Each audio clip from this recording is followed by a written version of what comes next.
Welcome to the regular meeting of the NYOS School Board. Reminder that we are being live streamed tonight. Today is April 8th, 2025. We have our quorum, and this meeting is called to order at 6:02 p.m. This meeting is being conducted in accordance with the Texas Open Meetings Act. I would like to offer a special welcome to our guests. Thank you for joining us. You are invited to address the board during public comment. However, we do ask that you sign up to do so. The sign-up sheet is right to my left over here. If you wish to speak during public comment and haven't signed up, you can do that before item number 4 on the agenda. Okay, next we'll approve the regular agenda of the meeting. We do have at least one adjustment, which is on 5B. We are not voting. We're just discussing policy module 700. Are there any other adjustments to the agenda? Okay, so I'll entertain a motion to accept the agenda as amended. So moved. David? Second. Second. Okay, all in favor? Motion passes unanimously. Thank you. Okay, so next is the consent agenda, which are the February minutes and the committee meetings. I'll entertain a motion to accept the consent agenda items. So moved. David and Second. Lisa second. Okay, all in favor? Motion passes unanimously. Thank you. Okay, welcome to the public comment portion of the meeting. This is the time in the agenda where the public is invited to address the board.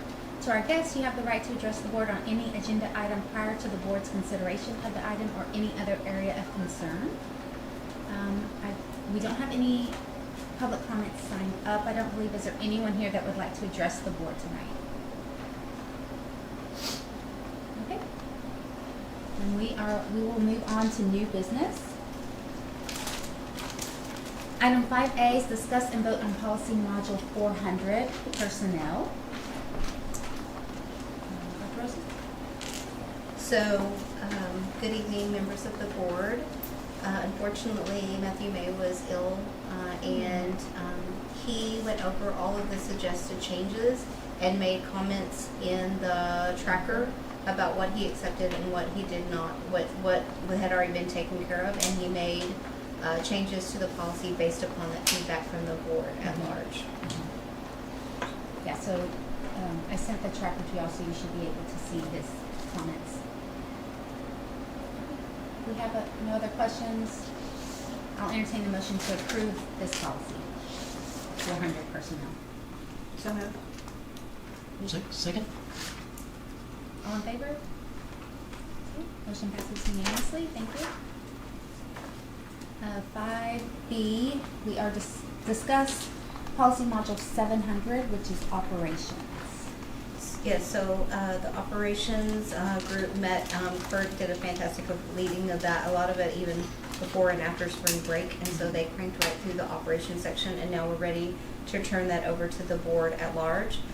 We have a clean tracker for you guys, and we also we'll follow the pattern, and every time, so the team, the document they were looking at and the comments they were making as they read, that gets transferred over, so you can already see if like 3 or 4 people said, yes, this needs to change or whatever, so that makes it easier for you guys to read as a board at large and make any comments that you have.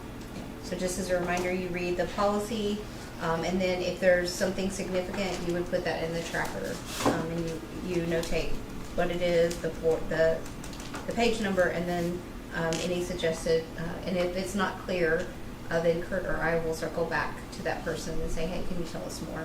Yeah, so you'll put your comments in the tracker like we've done. And as a general rule, criticisms without suggestions, as a general rule, criticisms without suggestions isn't as helpful as suggestions. Absolutely. Yeah.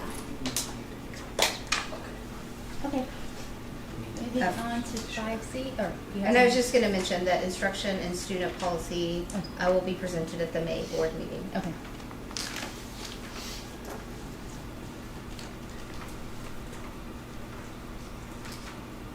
Okay, Okay, item 5C, discuss and vote on certification of provision of instructional materials, 25-26. Invite Julie to speak on Oh, that. okay, Julie. So this is our annual requirement for the state to actually release our allotment for curriculum funds. And it's through a system called EMAP. And so they provide to the schools an allotment that's a biennium allotment. So we will have 2 years of funds for which we can purchase not just the world of textbooks, but even, of course, now software and those types of even supplemental curriculums. In order for us to get those funds, we are required to provide our expected curricular tools. And so we present this to you every year. It's required that the school board president signs it, and then we will upload and send that back. When you look through, what you will see is questions regarding not just state adopted curriculum, but also curriculum that's not adopted by the state, and also that's supplementary. And one of the things that I've explained over the last few years is the appropriate question of really that we consider teacher pay teachers is a curriculum, and indeed it is. So we do use it. It is supplemental for different reasons. And so you'll see that included in here, as well as, the very high quality instructional materials like Zern and Amplify that we use for reading and math.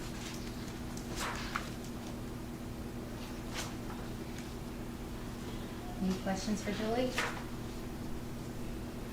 I do have questions about the teachers pay teachers and the supplemental nature of them. What are they like? Are they used? What is the guidance provided to teachers around the supplemental materials? It's by campus. So in order for the teachers to even secure those materials, they have to put in that sort of purchase requisition. And on the purchase requisition, they will indicate, this is what I intend to acquire for my classroom. Okay. And when we say supplemental, like, is there guidance around how that would be used? Not to replace the high quality instructional materials? Right, but it's an overall general, we do that teacher autonomy and how they provide that instruction in the classroom is broad. Yeah. I think my main question, I think like the root of my question is less about teachers pay teachers, but more about what is the guidance or support and advising or oversight that's provided for teachers in discerning what's high quality and aligned with both the standards, but also like the scope and sequence of the units that they're in. Yeah, that is the ongoing starting in July when they come back for their PD. That expectation for high quality instruction and the monitoring that goes not just directly from principals and that level of oversight, but also their team, right? And so those team leads are part of that discussion as well. And what are we implementing in the classroom?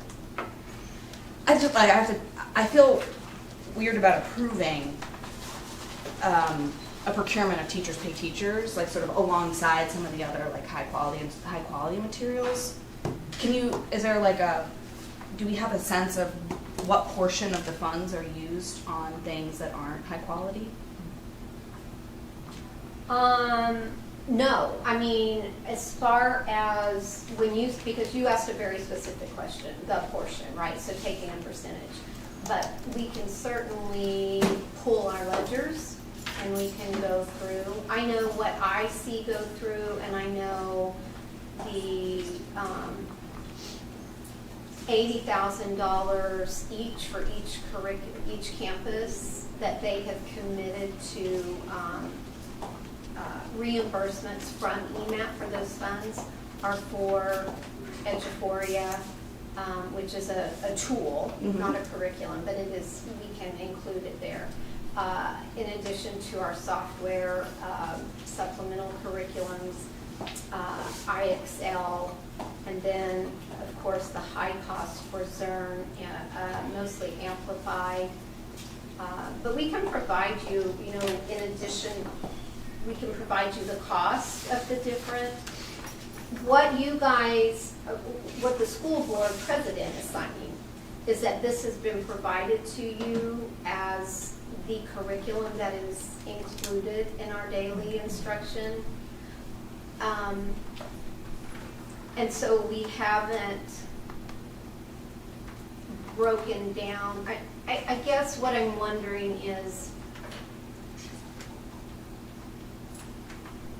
what would you like us to provide to the board aligned with the CIPs and how we attain those goals with our instructional plan? I think what would feel helpful to me is seeing how the resources are allocated across the different curriculum procurements. Allocated with funds? Yes. So through the financial oversight?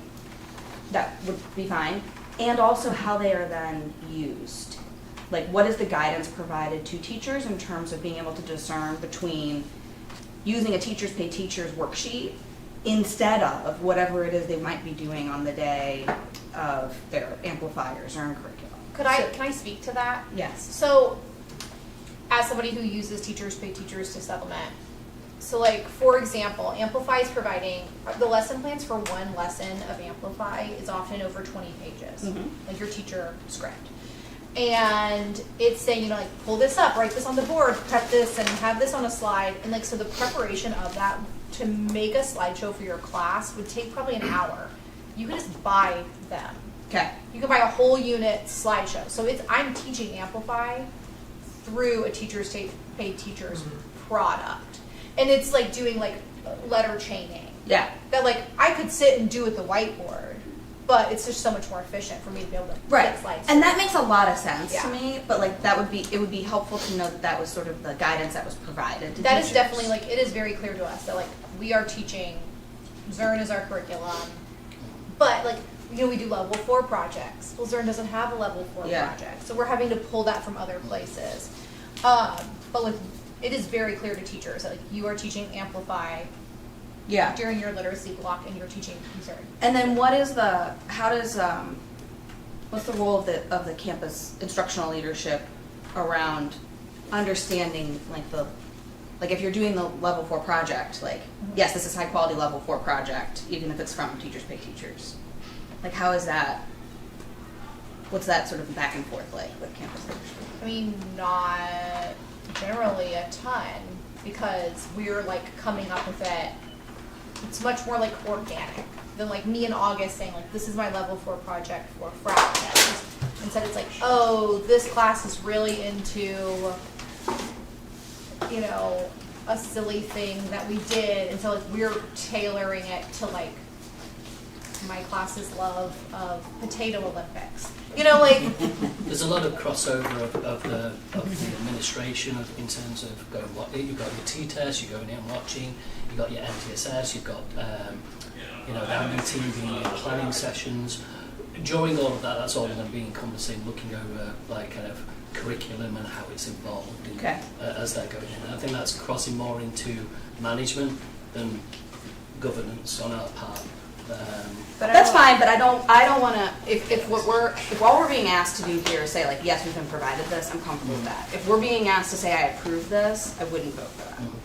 I think we're being asked to acknowledge that we received it. I understand, and that's fine, I can acknowledge I've received it. But I think also to the bigger picture part, it might be most appropriate in AOC for us to discuss, and even Julie, in the past and even today, we were talking about all resources we're using, and how do we know it's giving us the results that we need, which is year to year and half of all of our students in that analysis. And so at a district level, like how, you know, we have limited funding, so making sure what we're purchasing is high quality. So that's something the AOC could pursue to look at. Great. Or even how the materials align with the CIPs, to me, is more For sure. interesting question, is, you know, is it They're consistent with the absolutely CIPs?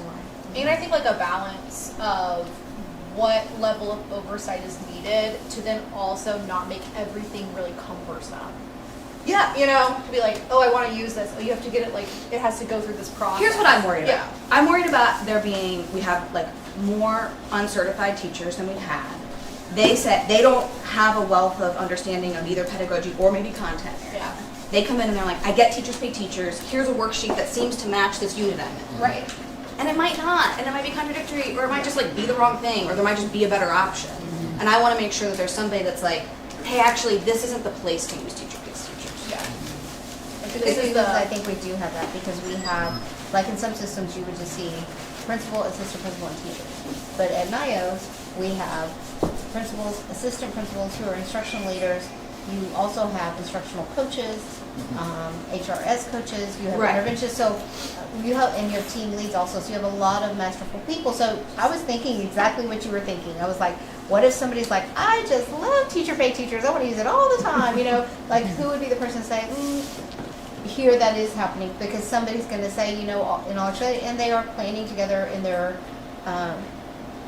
team planning, and then in the conversations for MTSS. So, Okay. You're like, why is this one teacher like doing frog crafts? Exactly. right. Yeah, someone would be like, why are you Doing frog crafts. Okay. Yeah. Yeah, so, That's helpful. so it's self-policing in the team. They actually did do frog crafts down there. They But might be I'm not judging the first grade frog crafts. They were super cute.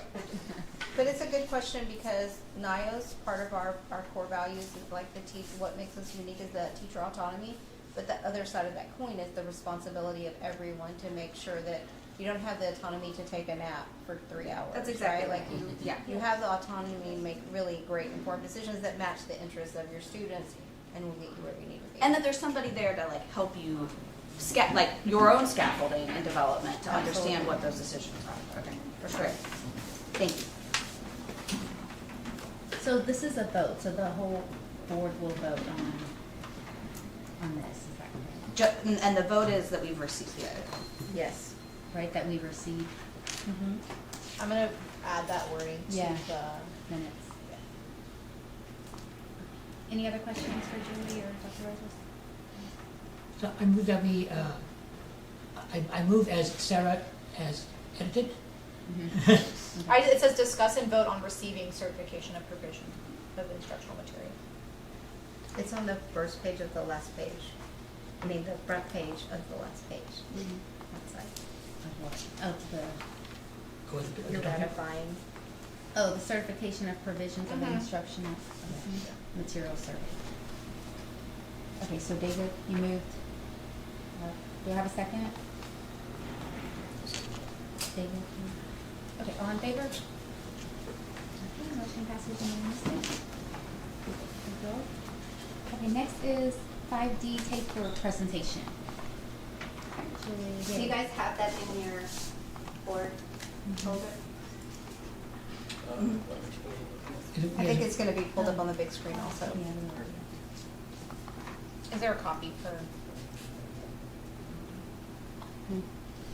us? Yeah, there is, it's in the book. Okay.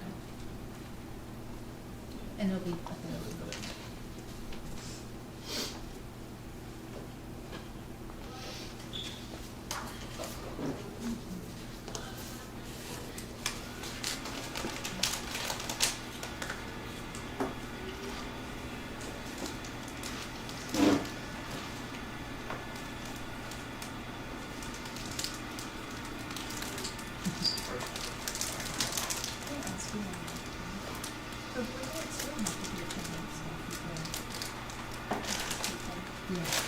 Oh, okay.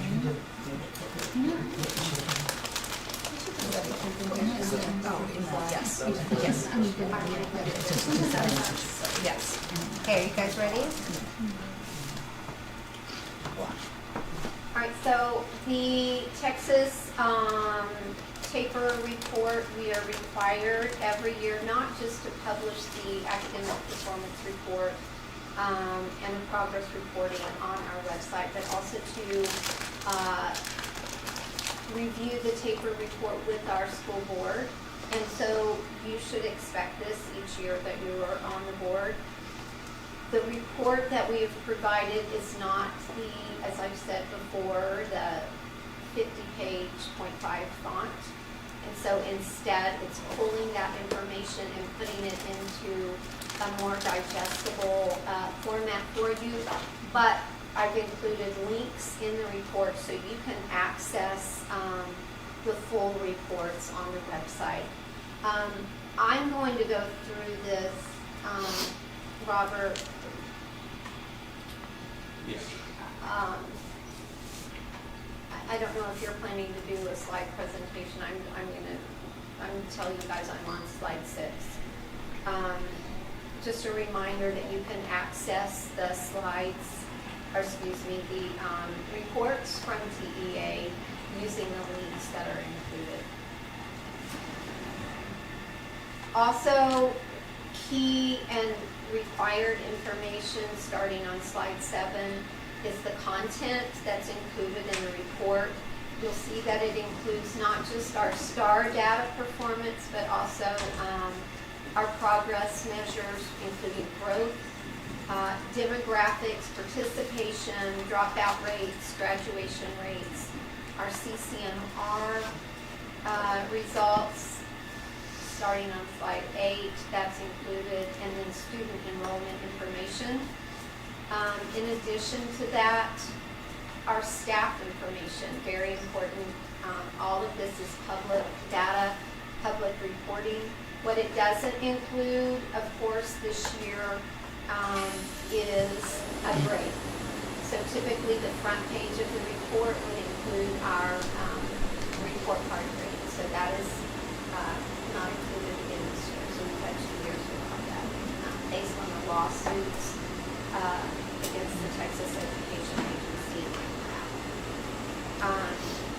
On slide 12 is where we start with the report I'm sharing with you.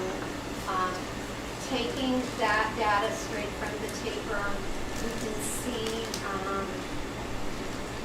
our math STAR and those percentages. We've looked at it differently at different times, but you can see where we are by grade level, knowing that our goal is always meets and our expectation to perform better in that area.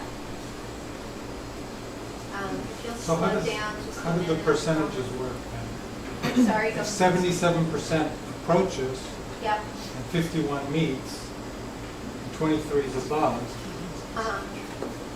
how are we getting over 100%? We're not. So, So how is that? Read the title.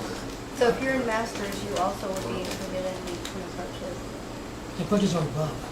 Say that again? They're nested categories. They're not discrete categories. Okay, so then, Approaches are above, Hassan, includes meets and masters, and so it's cumulative. yeah, so then that says 13% of kids did not. That's exactly it. Yeah. Okay, that makes sense. The only one that's not cumulative. you good? All right. So, reading, language arts, on slide 13. Julie, not to put you on the spot, but I would appreciate your commentary on things that are good things to note or areas of concern. Your editorializing, I think I would appreciate your editorializing.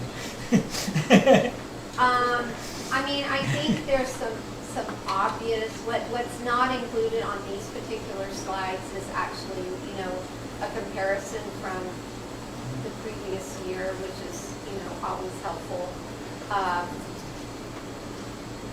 And again, what's not included, so it's difficult, David, with this broad suite of information. I think what you see, when you look at this particular slide, if you look at English 1, you can see that's one of our lowest areas. That particular 9th grade class was our first year to double in that grade.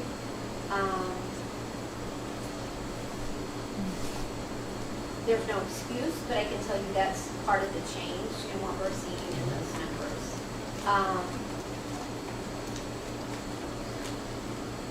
that's an area we pay particular attention to.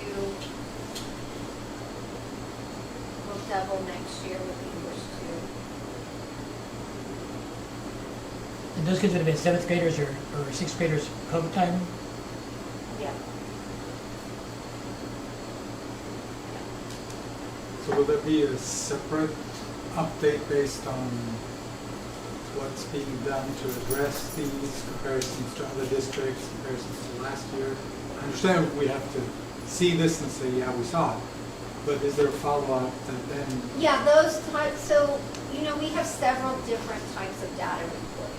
And so that's why this one doesn't look the same as those.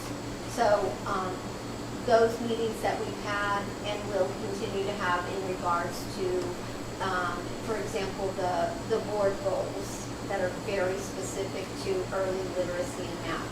Also the CIP goals, when those are introduced, the campus improvement plans, you'll have that level of detail in regards to what we are intending to move from and to. But if I remember correctly, it's on a higher level, not per grade level. Or am I remembering that wrong? So in other words, when I looked at math, right, and one only had 59%, Right. but others were like, right? So let me, if you, do you have a PDF, Robert? Second, this is a PDF. Okay, would you go back to, slide 4, please?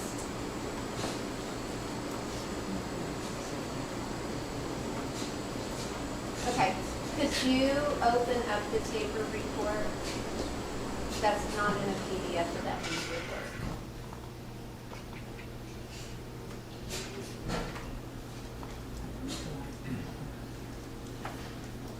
Do you guys have a PDF in your board folder? Of the original paper? No. Just your presentation. In my presentation, is the presentation a PDF so that that link works? That's not clickable. No, it's not. It's a PDF. It's not hot linked.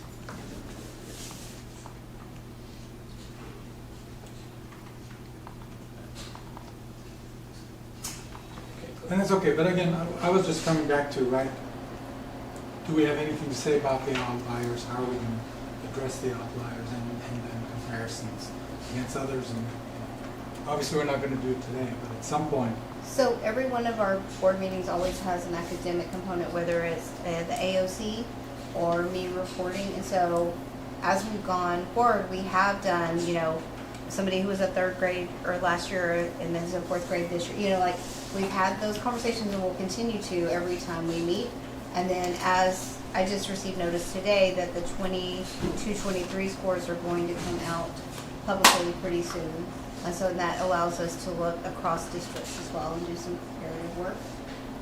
So both internally and to the board, we do try to keep you guys on the pulse of what we're looking at. And if there's something that you don't feel like you've seen or you want to hear more about, you can share that with the AOC committee or with me directly.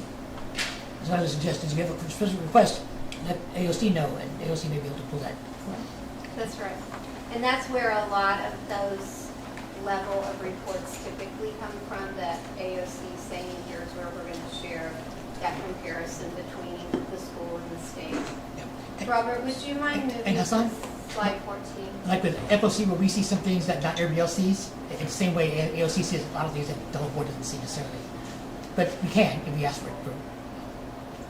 I do apologize. I did intend for you to be able to pop open all of those links because they're important for you to have that immediate access to the full report. So our science and social studies scores, 5th grade science, we've got a real focus in that area this year. We do anticipate those scores being much higher. 8th grade science is an area we have struggled with a bit. Also a heavier concentration on the TEKS and the preparation for that assessment. What you can see is year over year with our biology, we live right there in that 95, 96. And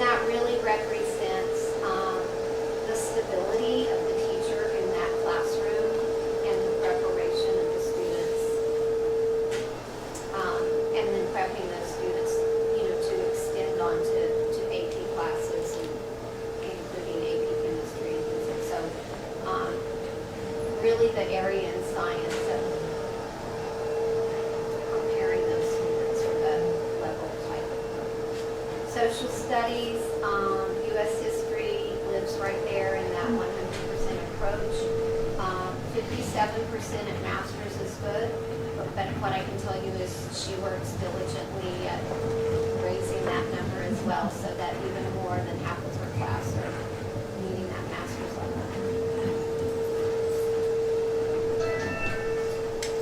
Next, you'll see our star growth, and that is an area where you can see mathematics is an area where we continue to struggle. We adopted the new math curriculum for elementary, continue to work with the curriculum at the secondary level. In fact, we will bring to you the curriculum that we intend to adopt in that main meeting for the secondary, changing that curriculum. Sixth grade performance, year over year, continues to be high performing. So what we're doing there and wanting to replicate the focus and the professional learning, that's only 2 teachers in that professional learning community. And so what they're doing and wanting to replicate that growth. Yes, David, did you have a question, or Hassan? So if I look at 4th grade, 61%. Yeah, 61% of what? they grow. So Maybe years one. Okay. And that's not students from 3rd grade going to No. 4th grade. Well, it That's- is. No, it is. So the students, and that's the whole different presentation of how growth is measured in the tables presented by the state. And it's tough, Hassan, because we really just can't do it all in one time. We'd be here all night long, maybe into tomorrow. But that growth is really our emphasis and our focus for every student. We will have students, for example, who are included in that number who are not on grade level for different reasons, and it might even be a disability that I have not and am not performing on grade level. But appropriately, the state is saying, but they should still be advancing.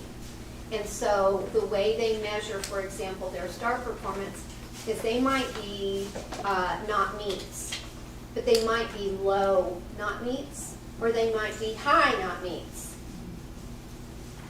And so the next year that student, so not a cumulative, but the individual student takes a STAR test.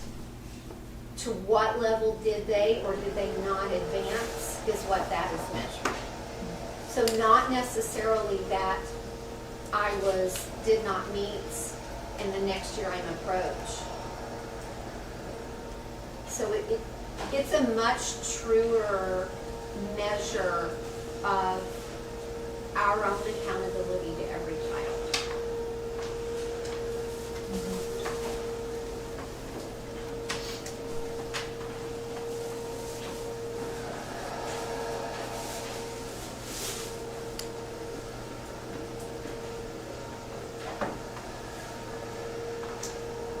All right. Any questions, further questions about growth and STAR performance?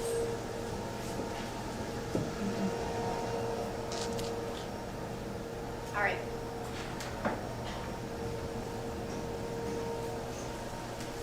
So you can see our attendance by demographics. We're pretty steady across.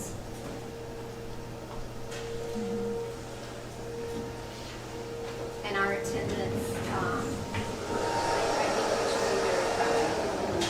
We set a high bar and we meet that bar year over year. Annual dropout and graduation rate,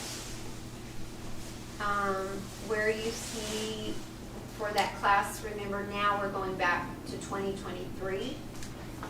And where you see that number, that's one student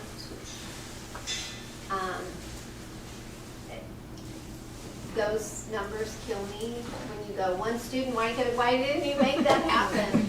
I can tell you we do every single thing we can for every student, and I mean that in all sincerity. Sometimes we have individual students with different things going on, and what happens is we might lose them, they might withdraw in January. And so then if they never enroll in another school, they show up here. But we still track them throughout the year, and James will tell you, I send emails saying, hey, do we have an address for these people? Do we have contact information? Because we don't let go of them. And I want to say that because those numbers represent human beings. So that is that important to us. And we do expect a 100. College-ready graduates, you can see on the next slide.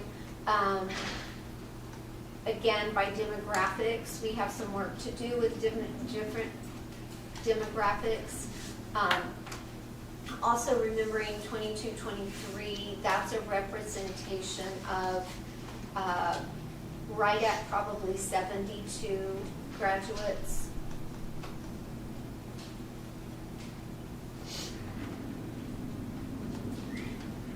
SAT scores in all subjects, you can see the breakdown by demographics.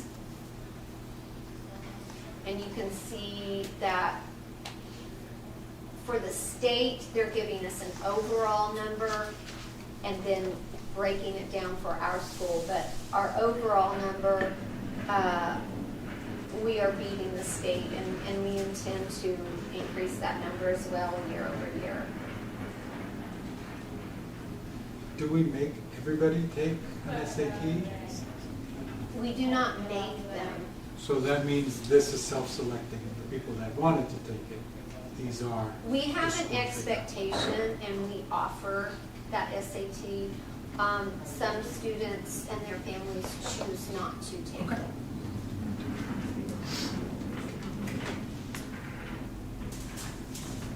These are our demographics overall, and then you can compare ours to the state.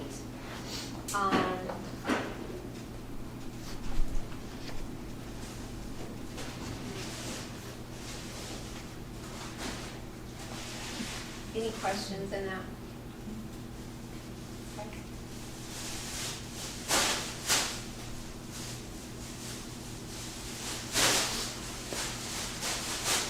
Our economically disadvantaged numbers this year are just a little bit higher than that. I'm looking at James, am I right? Okay. Just a little over 32%. Yeah. Not much more. Yeah, just a little. So that's where we've lived for the last 2 to 3 years with that number. The emergent bilingual number has actually, we've said, you know, we continue to anticipate growth, but it really has stayed right about that number for the last few years.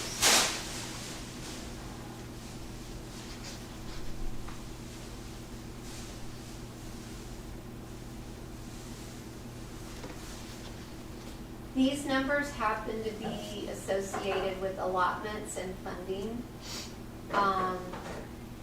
So that's important to know as well, because that is, the state looks at that, and we have identified allotments tied to those particular demographics. Teacher ethnicity and the distribution. We have really continued to increase our diversity, and I would expect our demographics will look more diverse with our 24-25 taper.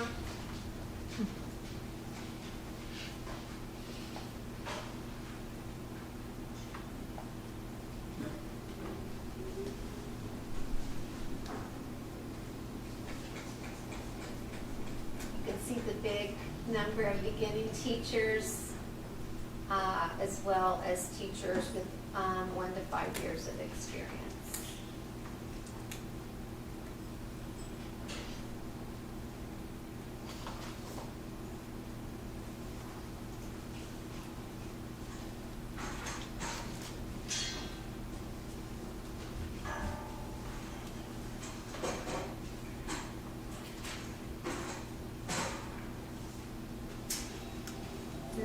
next slide, also included in the taper, is our average. This is posted public information. Folks have access to our average teacher salary, NYOS in comparison to the state.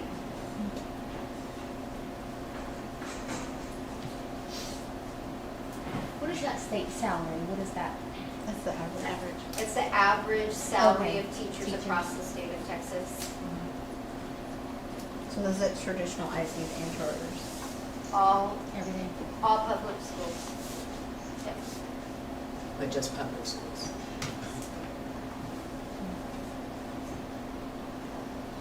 The violent and criminal incidents, when you do get that taper, and we'll email it, right? We can email it out to everybody. Or just put the PowerPoint in that folder and you can access the links.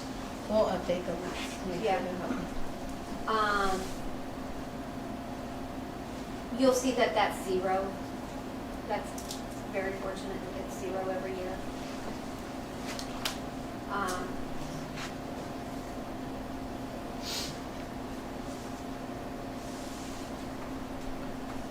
So going on to the next slide, you'll see our total number of graduates who, what that next step is, and this is, look, if you notice the year, it's 2022. It's a lagging. And you can see that the number of students entering a 4-year, 2-year, with that number of 62 students who graduated. And this is the state basically looking where? At state colleges and universities? Or Yeah, somebody this goes out of particular state? report They're comes gone. from the Texas Higher Education Coordinating Board, THECB. And so their data is not as precise as ours because we use the National Clearinghouse data. And the National Clearinghouse data provides to us, and the tool that we use to track any accredited university, and it allows us 6 years of tracking our students so that we know maybe they didn't enter that first year, but they entered their second year. More, also important, and did they continue? And then did they graduate? So that's the importance of a 6-year span. Thanks. Does the National Clearinghouse numbers look different than this for this year? They do, and they always have. Is that something that we could see? Okay, I'd like to see that. Yep. next time. The next slide, you'll be able to see our financial standards report, also a required component of the taper. I think you've seen that report as well, what goes into the taper for that actual final.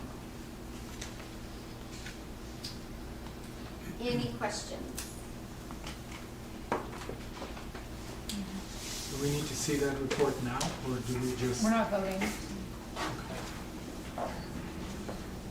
Thank you, Julie. Yeah, thanks, Jane.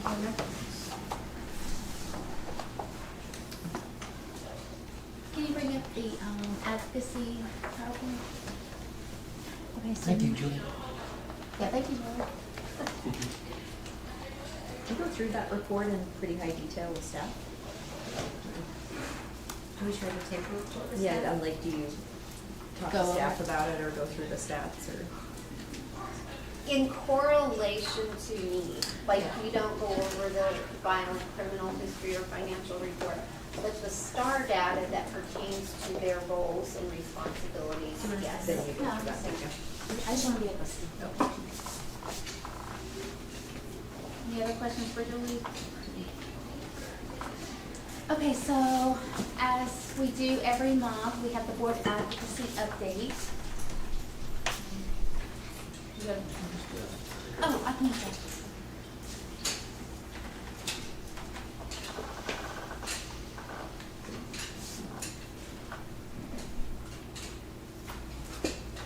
Is it on? Is it on? Oh, it's not on.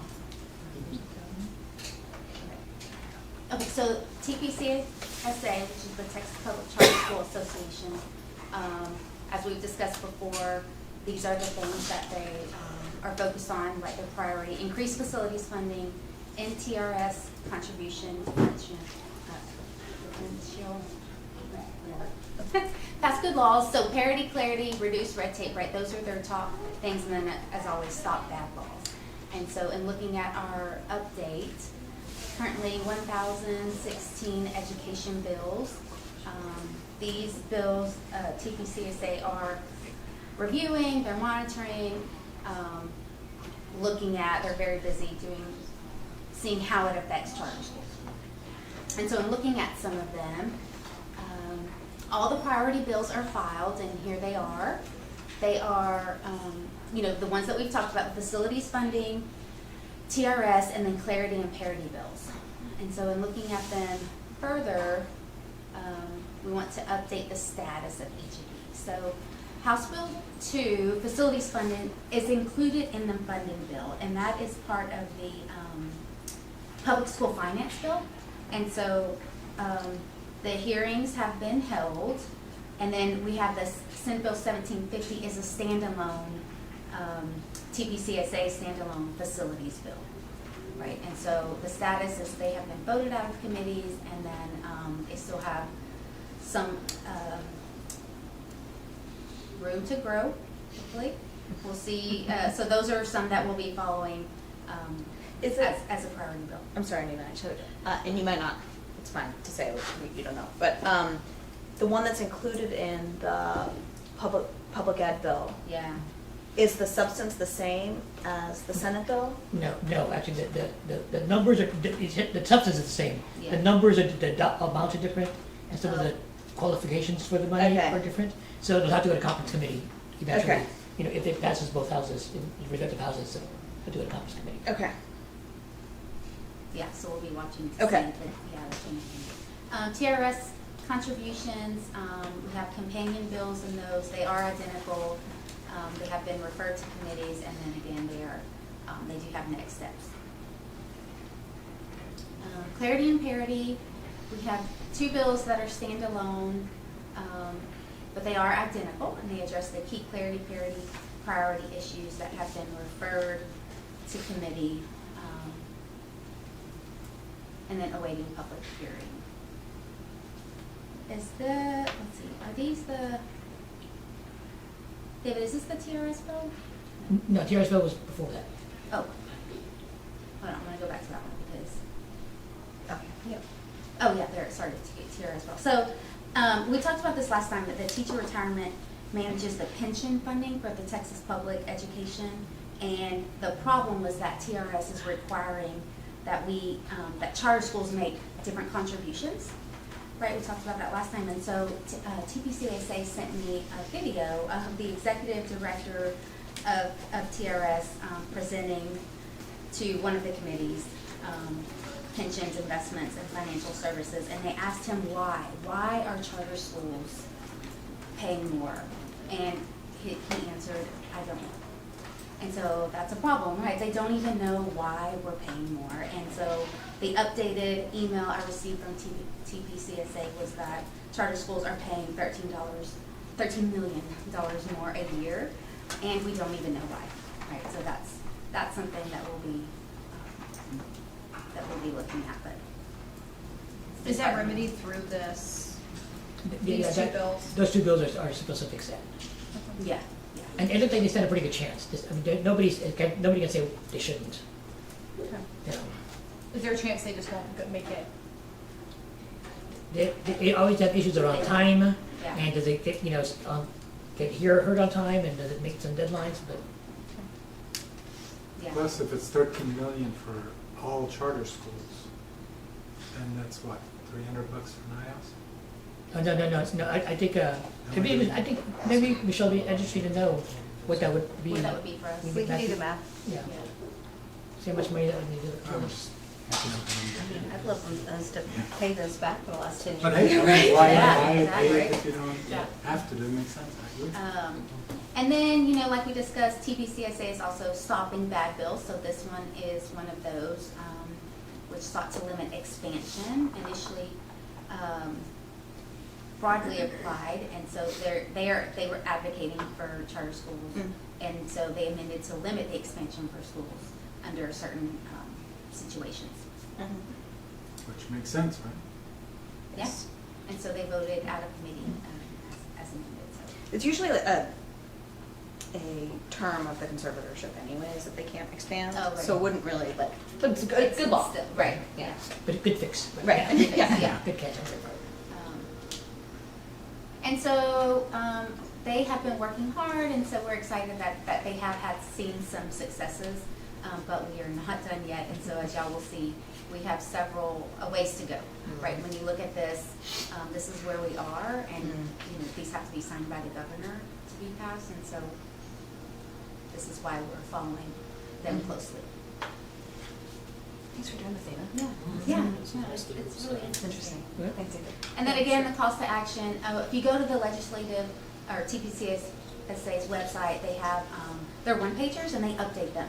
And so those are all updated. If you want to go back and look at them a little bit closer, they are there. And then, of course, sign the petition.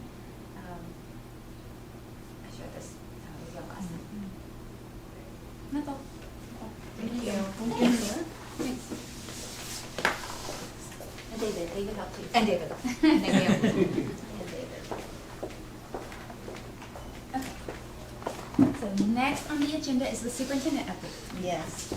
Thank you, President Laura and members of the board. Just as a review, we talked about for our policy, and we've kind of already gone through that. We've gone through personnel and operations, and next time it will be students and instruction. This is my update. We always start with culture. Culture at NYOS is very important, and we have an upcoming STEAM fair that we want to really highlight, and Jackie prepared for you guys a document, I think, in your folder of upcoming events as well, because that was a request that you guys had to highlight a few things. So on April the 24th from 5 to 7, we will have hands-on learning experiences at the elementary STEAM fair. This event will celebrate science, technology, engineering, arts, and mathematics, so STEAM, through engaging student projects, interactive exhibits, and creative problem-solving activities. Students are going to have the opportunity to showcase their environment, and to make this event a success, we're seeking donations to support materials and supplies for student projects. There's also an Amazon wish list that's available for items. We're encouraging our families and our board members to attend and explore the wonders of STEAM alongside the students. And this, you know, the love for learning, critical thinking, and collaboration, as we know, is one of the hallmarks of our NYOS core values. We will be sharing more details as we get closer. Also on this slide, Kindness Champions. Our kindergarten and second grade students completed their random acts of kindness bingo boards, and a few moments from the elementary field day on April the 2nd, which was amazing. And then a few moments from our fourth grades, the outdoor school. Highlights for secondary, top 8. 4 of our groups have qualified for the nationals, and we earned a gold ribbon for a top score in state competition. Orlando, here we come. NYOS Drama is holding a police skate fundraiser. Roller skate. It's like Playland Skate gives back $5 of every admission who comes in and says they are with NYOS Drama on Wednesday, 5/7 from 4 to 10. So put on your roller skates. We're proud to announce that the 2024 Honor Charter Athletics League, HCAL, middle school basketball, they are the state champions. We want to congratulate the middle school team on their great accomplishment. The first ever to bring a state middle school basketball championship home to the NYOS secondary. So way to go. Also, NYOS debate finished strong with 4th place out of 45 novice LD debaters. So we're very proud of them as well. On the district side of things, on Friday, March 31st, we held an all-staff with our teachers for elementary and secondary core all together. And we went through a process of reviewing and examining our core values and did some team exercises. And this has been a part of our strategic plan, Pathway 1, and it felt really good we're never finished, right? It's the endless game. but it was really cool to go through the process for this year and have everyone together examining our core values and how that shows up for students and also for our teachers. And we'll continue that work. On Thursday, April the 3rd, we held our first large fundraising event of the year for the NYOS Fund. Our golf tournament raised over $33,000, and we're excited to add this to our NYOS Fund. Huge, huge appreciation for James, who's behind me, and the team. I honestly can say, like, we've all been at really large events that are first events, and you kind of always brace yourself because invariably something will go astray. From start to finish, it was so smooth, so beautiful, and all of the golfers commented on how smoothly everything went, how well organized it was, and the participants, the golfers, also were just lovely people who donate. A lot of them donated back their prizes when they won. So just, it was fantastic all the way around. How many participants? How many participants? We had 64 that registered, and we ended up with 60 golfers that week. Yeah. A lot of it were our partners, our vendors, you know, that we engage with to support NYOS, and they all showed up, which was great, and really were focused on raising. They kept saying, like, we're here to raise money for the kids, which I loved. On the right-hand side, I really want to call out 42. We have NYOS Bingo Night coming up on May the 2nd. Like, James cannot even get the golf stuff put away, and we're already on to the next. So the reason for Bingo Night is to have fun, obviously, with our families, with you guys, the board, with everyone together, and just it's an easy way to have a lot of fun and raise money for the NYOS Fund. But we're kind of auditioning this event because I don't know if you guys realize this, but in Texas it gets real hot in the summer, right? When we start school, everyone wants to have events to bring new families, engage our families, but it's just so hot. And so we're kind of auditioning a bingo night, which would become our fall big fundraiser, and then golf will be our spring fundraiser. So please come out. You guys could be, in a way, secret shoppers. You could be at the bingo night and then later give us feedback, because we really want, whether you're a brand new NYOS parent or maybe you're a business partner or a board member, we want everyone to, from the start to finish, as you come in, as you participate, the fun, all the things that we're doing, you can give us feedback as a secret shopper so we can improve it for the fall. Yeah, and I do want to add on the golf tournament. I was there, so it was great. I saw Lisa there and Hassan as well, and it was a great event. James, thank you so much. James Douglas, on behalf of the board, you did so much work. I could see it, your enthusiasm and excitement as people were coming up to you and talking. So thank you for representing NYOS in that way. And Dr. Rosen, to you as well. It was a really good event. It was great. I hope to do it again next year. Thank you. And thank you to all the board members who were able to come by. We appreciate it. The board asked last time for an update on testing because we're about to dip our toes into that season. And so this is just a brief shot at what's coming up above. You can see in the middle our elementary grade levels and some testing dates for the month of April. And then over to the right, our secondary students and when they'll be testing coming up. If we shared it all, it'd be an endless list. But every time we get together, I'll give you guys updates so you get a feeling for testing dates.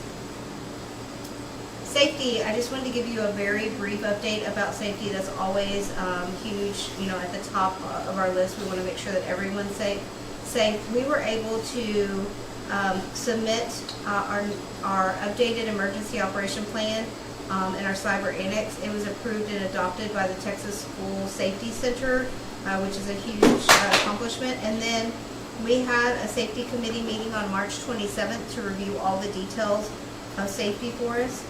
Over spring break, these photos demonstrate we were able to improve our door access and added some ADA ramps.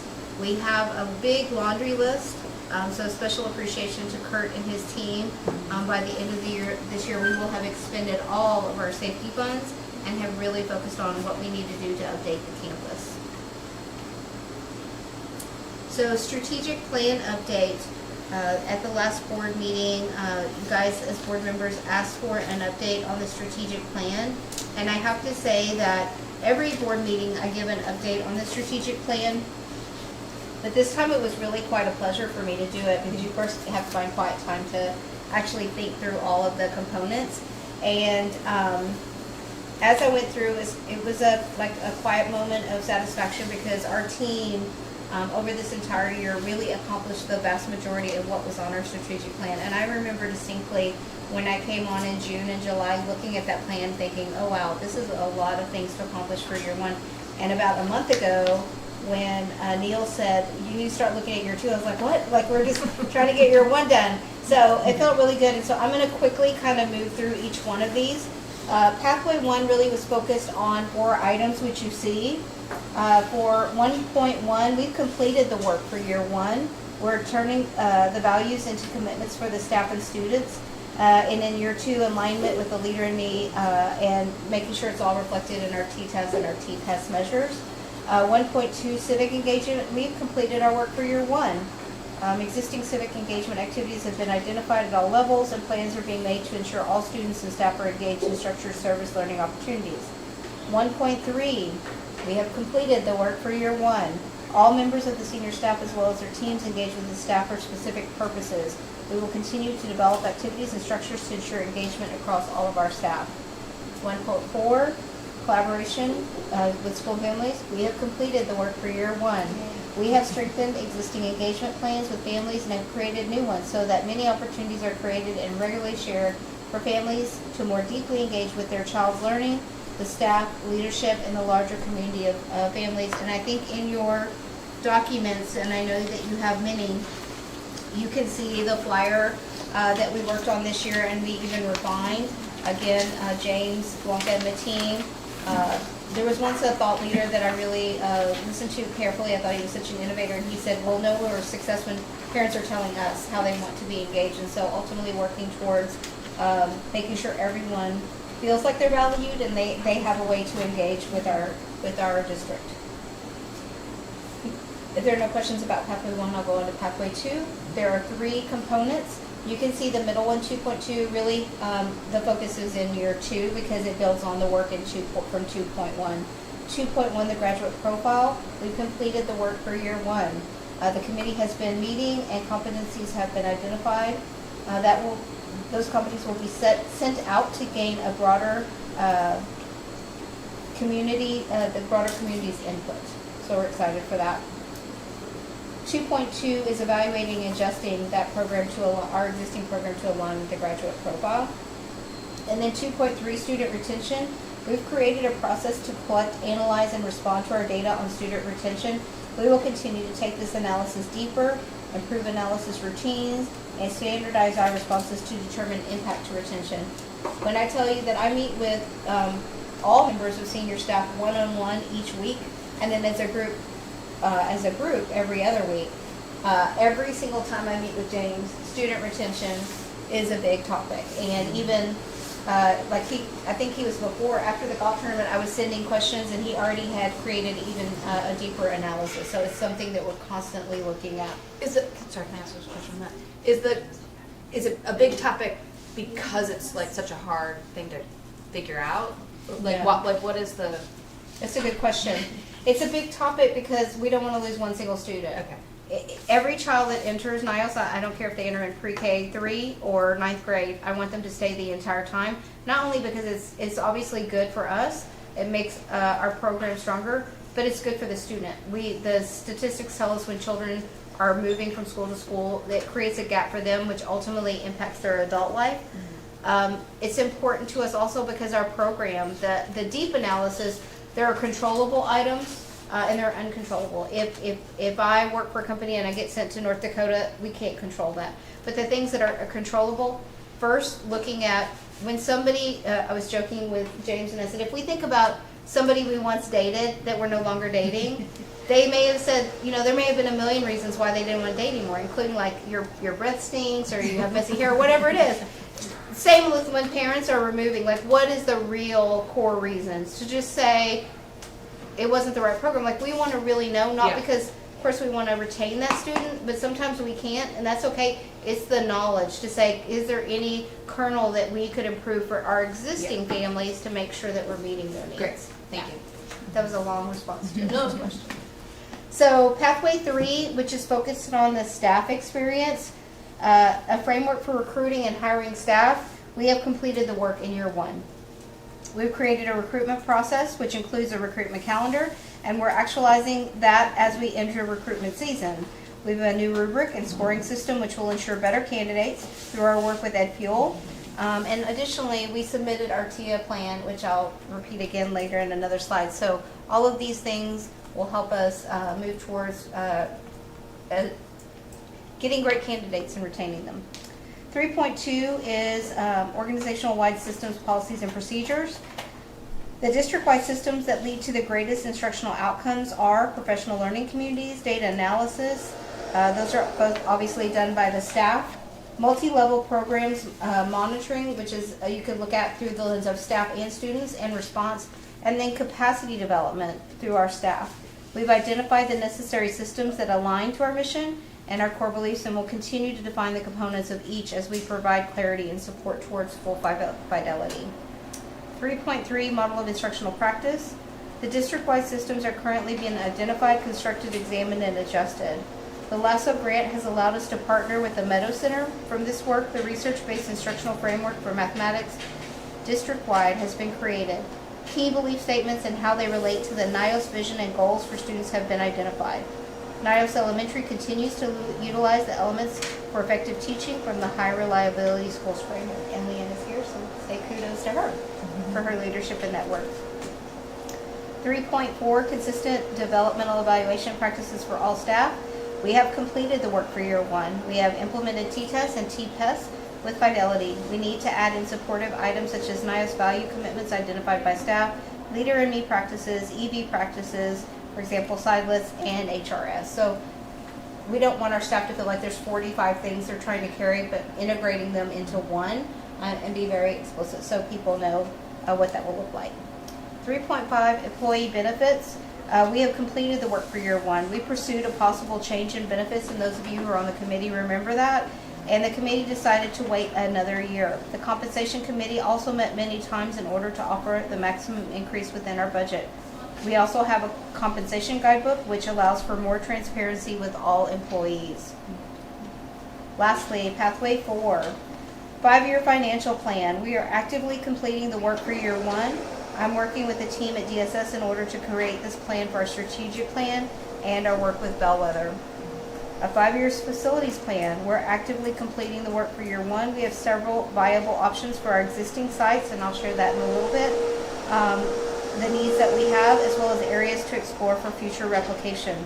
I've met with the Charter School Growth Group in order to secure funding, and we are in the process of petitioning for funds. 4.3 is budget transparency and accountability. We're actively completing the work for year one. We adjusted our budget for the 24-25 school year, as you guys remember from the last board member. And as it was done late in the year, no new budget was provided as we needed to be austere with our spending as possible and minimize our deficits. So we're continuing to work on that. We focused attention on our 25-26 budget and our 5-year budget. Budgets for the coming year will be shared with campus leaders before May 1st, and they will take the fund codes and break resources into the functions and objects to make sure that everybody is informed and has a piece of that work. The last one, 4.4, growing revenue sources. We're actively working to expand the task for year one. We've grown revenue sources by leveraging board engagement with area social opportunities, as well as engaging our vendors in participating in our 2 big fundraisers in 24-25. We'll continue to work with our local and national funders, which are KLE and CSGF. Any questions? That was me racing through the strategic plan. So again, I will just say the work is never done, but it was a good feeling to this kind of work is the kind of stuff you do in your office when everybody's gone for the day and have a quiet moment. It was like, gosh, we have really accomplished a lot. And I think there are probably lots of organizations that have strategic plans where it just gets lost in the shuffle or goes by the wayside, some changes occur, and I feel good that we stayed true to it, and even ones that maybe aren't 100% complete, we're well on our way, and I anticipate we will be complete by the end of the school year. Can I ask a question about, you touched on for I think 3.1, the pay. When we looked at the slideshow earlier, it had the NYOS pay versus the state pay. Mhm. Is that factoring in TIA funds in like the rest of the state pay? I don't believe that it is, no, it's just base pay. Okay. And almost any, like, you know, you start to see trends, you have, if you, Sarah, engage with teachers in different systems, there's probably trends of conversations and things that get brought up. Almost everywhere I go and we're having conversations about compensation and teacher, TIA is the #1 topic where everybody's like, where are you in your TIA process? And it can make such a difference for your system. So I'm very excited. We've been pursuing TIA for 4 years and we hit the submit button this week and said a little yay in the moment. So I want to really appreciate Paul because he was such a big part of that work. And we worked very closely with our region center to get feedback multiple times. I felt like we were a star student because Paul went over and above and immediately took action. And then even the day we were going to submit, they did a final look through and they even said the state, when we submit, if there's something that needs to be adjusted, they will give the feedback. They won't just say, oh, you didn't make it, try again next year. We're already looking at those people who didn't naturally fit in the year 1 data gathering. How can we make sure they're in place for year 2? Just out of curiosity, if you were going to look at recruiting, what is the #1 challenge in recruiting teachers? Well, national, it doesn't feel like it, but we're in a much better place than the average school district. In an average large school district, like let's say in Austin IC, there's probably hundreds and hundreds of openings because there's just not enough teachers, and then there's really not enough highly qualified teachers. We have lots of people who are entering as alternatively certified. I adore alternatively certified teachers, but then you have to look at what supports are in place to make sure and what's reasonable to get them revved up. Yeah. And I think tied to that is salary. How much are we paying teachers? Not as much as doctors, and we should be. Thank you. All right.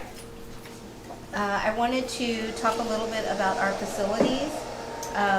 We have been working with Blueprint, which was previously Texas Charter School Development. I was able to meet with Eric and his team, and that was specifically to talk through the challenges that we have on this site. Because as you guys know, as board members, we went through an expansion, and the students, you know, they get bigger every year. They get a little bit older every year, and so this year, this is the year for 10th grade, right? And so that means that our 11th and 12th haven't yet experienced that expansion.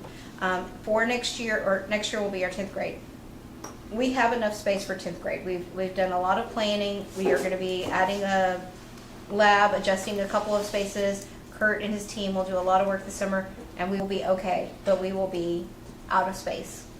So we have to move very quickly to do some work to be prepared for the following year, 26-27, because that 100 students or 150 students will not have enough space. And then the next year, 12th grade.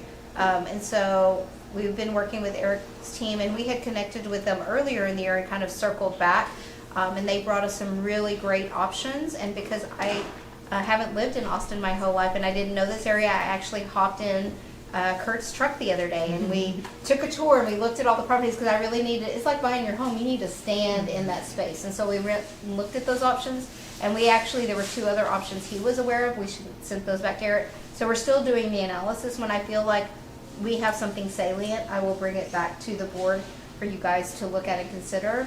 And then tied to that, on the 2nd, the same day as the field day, Charter School Growth Fund was going to be in Austin, and they asked to come and visit, and I said, absolutely. And so they came in the morning, and I was able to meet with them, and we have to go through an application process. And what they shared, which I thought was inspiring, was typically they wouldn't fund something like this because you're only going to add, if we just do our 11th and 12th grade, you're only adding about 200 total students. And they usually fund for 1,500 and above. But as we were talking about, that the board was researching and considering a true expansion in 3 or 4 years, and the work that we were doing with Bellwether, the Charter School Growth Fund folks shared that they do have what they call a capacity grant that can be provided in conjunction with the larger application, if that makes sense. I can share more slides about that at the next board meeting, but so what that basically means is we could not get the funding for this site without also petitioning for funds for our next site, because it would be contained within, that would make the 1,500 altogether. So for me, that was positive news because it gave us an avenue for supporting. And so it would look like funding next year to do the work that we would need to do. And then there might be a year lag, and then the third or fourth year would be when we would look at the true expansion. And there's work going on with that as well, but I'll go over in just a second. But, so I just want to make sure I understand. So so we would have to decide now that we wanted to expand in 4 years, which I don't know, it's like a long runway. But like that's just in order to be able to get the money to do the work that we need to have the kids that we already have. So we would have to, in May, I plan, depending on whether we have the totality of our work with Bellwether done by our May board meeting, I know we'll have it all done by the end of May. But either in May or June, I will bring forward the actual 5-year facilities plan that we did with Bellwether and share with you all that information, which is really focused more on a true expansion, what that would look like. And then at some point, we will have to, as a board, you'll have to make a decision about both things kind of simultaneously, because you could decide we're just going to focus on this site and making sure we have enough spaces, and that's okay. We'll have to pursue other funding and figure that out quickly, and then we could put off a true expansion. But what typically happens is by the time and I asked this question, typically when a board gets ready, they should have already made the decision many years earlier. And that's why our partner Evan at Bellwether had said, like, you need to be planning for 4 years from now, but you need to have your foot on the gas like it's 3 years from now. Which I feel really good about that advice and like your push to like be like, look, if we're gonna do it, we have to plan for a few years. Now, what I'm nervous about, is that it feels like we have to rush that decision to get the funds that we need for the 10th graders. And so like that's what I don't want to feel backed into a corner for the facilities that we need for in 2 years. Right. And then like be sort of like have that albatross, hanging around our necks. I totally get it. Yeah. And the good news is, how they say you can turn down 100% of the interviews you go on or the dates you go on, like the same kind of thing. The good news is we have the power to make the decision, and there's no one really applying any pressure. So I imagine we would do some kind of workshop to really discuss the work and ask all the questions. We could have Evan there, we could have James from DSS, and kind of really flesh it out to say, do we want to, it's multiple questions. Yeah. We know we have to do work here no matter what. So this work has to be done, right? So we'll need to make decisions around what that's going to look like. And then we can talk about expansion work, and the board can decide we don't want to think about that right now.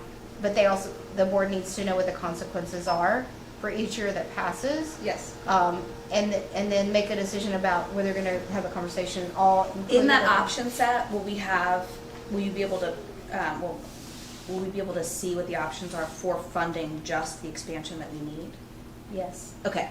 Because you definitely need plan A, B, C. That's right. I want to see if we just did for the kids that we need every year, we did beyond that. Okay. No, I was sorry, David. Remembering from our meeting earlier on in the year, our training, this kind of came up, and our original plan had that our 12th that we had space for this growth. Is that right? The original plan thought we had growth, we had space, yeah. So I remember David bringing that up, and that we were going to go back and see what that plan was, and then how it wasn't followed through. We can go 'cause that back and was pull it Bellwether. up and look at it, but what I have been told is that had no adult spaces, like no district, there were no spaces that were just adults. Well, there were space, but we didn't count. We did those as projected as the growth in the support team. Right. So we used the current support team got placed, and when you look at that and we do straight numbers, so many kids per section, right? So many sections, and fitting them in. There are some sections that have 2 or 3 kids, and it makes things a little more difficult to place. So, I think we found a good model to do that with, but we thought we had space here too. So, and I do want to stay. So we shared all that with the facilities people. You can see how we did that, and kind of and they can adjust what they need to adjust, right, for what they need. I do want to stay away from the word expansion. It really, expansion has some weight attached to it that that might work against us, because we're not really talking about, when you talk about expansion, you're not talking about an expansion, you're talking about a replication, a new campus, a different campus, not making this campus bigger. When we're talking about making this campus fit is one thing, right? But we're not about making this campus bigger. We're talking about the potential of a different school under the corporation. But David Ward, your point is like, did we have, so, did, I can show you the numbers.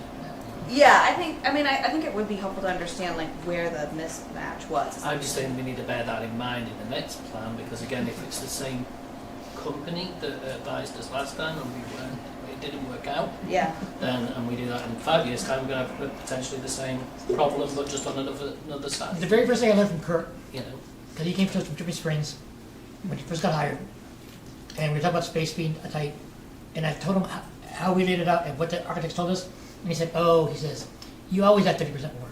Because what do architects tell you? Architects tell you you always add 30% more." Well, nobody told us that. Is this the architecture firm that we worked with? No. Okay, and so Bellwether is the consulting firm that does the was like doing the strategy, so I don't know that they would have had a say, so just in case that makes you feel any better. But yeah, I mean. I think we can absolutely look at the plans that were, the numbering that was done prior to my arrival. And then even when I came, Derek at the time had done another fresh analysis to look at where's the breaking point in spaces. How many spaces do we have and how many they can fit? And like Julie was really great about telling us, like, again, what David said, like in some classes in high school you might go in, there's 7 kids, right? So it's not every classroom sitting 22 to 1. Right. So it'd be rare, and we're getting to that point where we're having, instead of saying like everybody in science is going to be in this area, like you're really looking at what are the most appropriate spaces.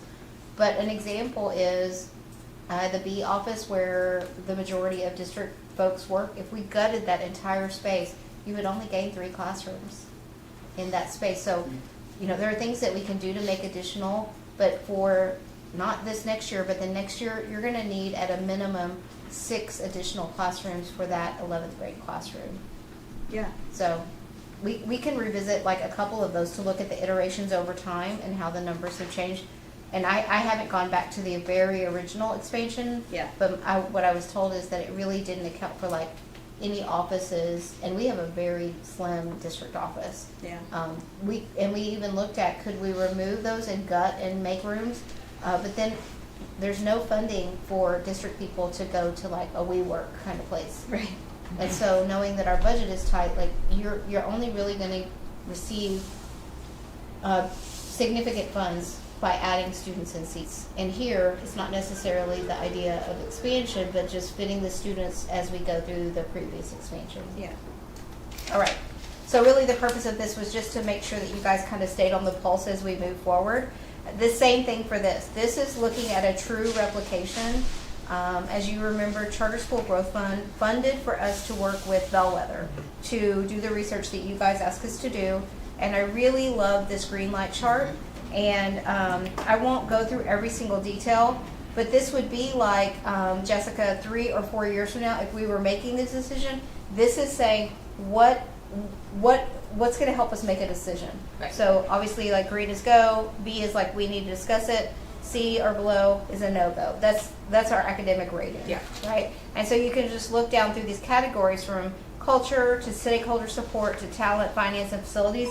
And if we have a workshop this year, which I would love for us to make that happen sometime between now and July 1st, this would be a big part of what we look at to see, do you agree? Are these the right things? We all in education tend to overcomplicate things, so we could even simplify this further to say when we get to that point, whether it's 3 years from now or 4 years from now, and we're going to say, are we going to actually do it or not?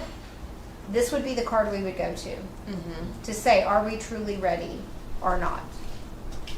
So I'm sharing it with you tonight, so at least you have some time to consider it, look at it.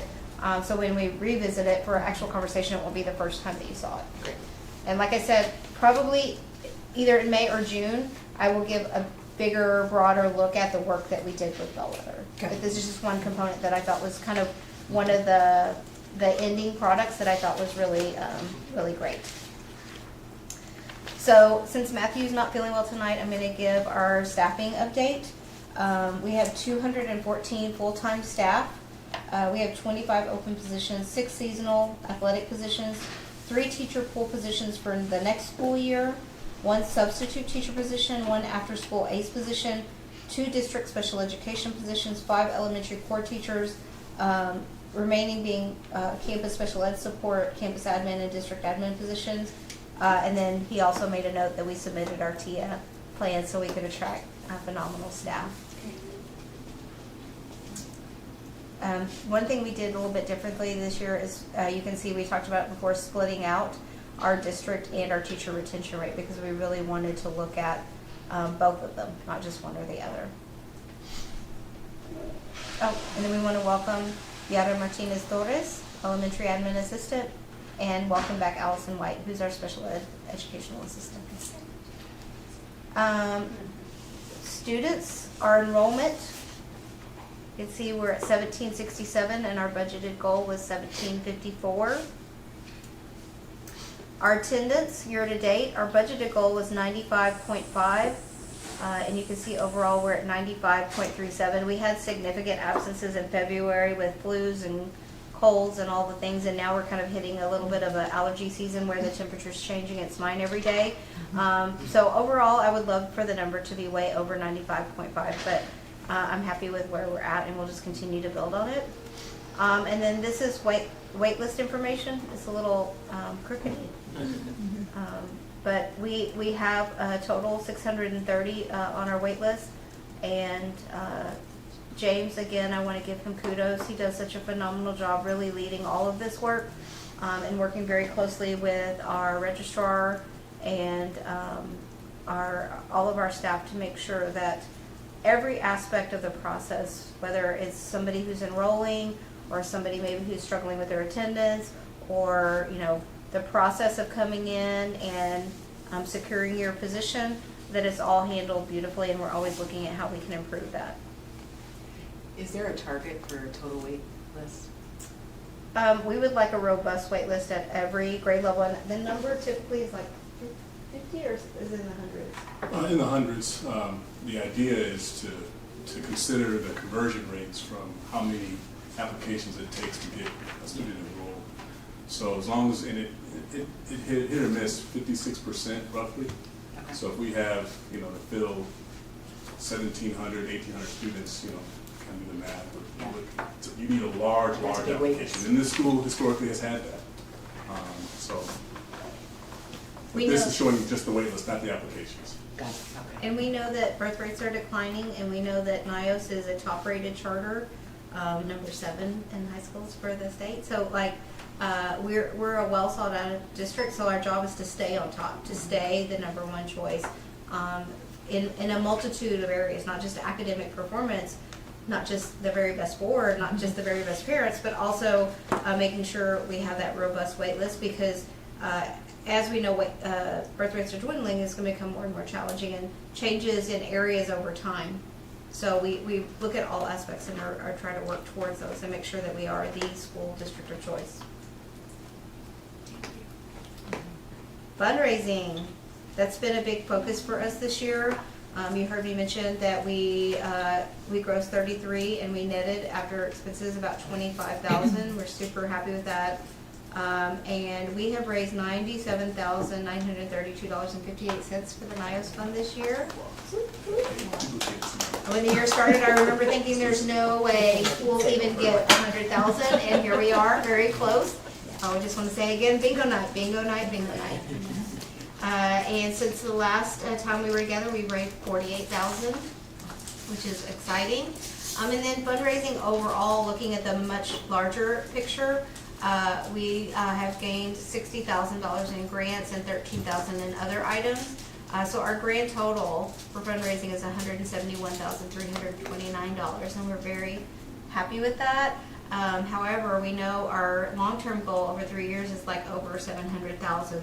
So poor James, I'm already like, how are we going to double that number? And we want to get up there and really get into the large numbers. So many of you attended fiscal fitness, our presentation the other night, and we know that school finance is complicated and charter school finance is inequitable, much like TRS.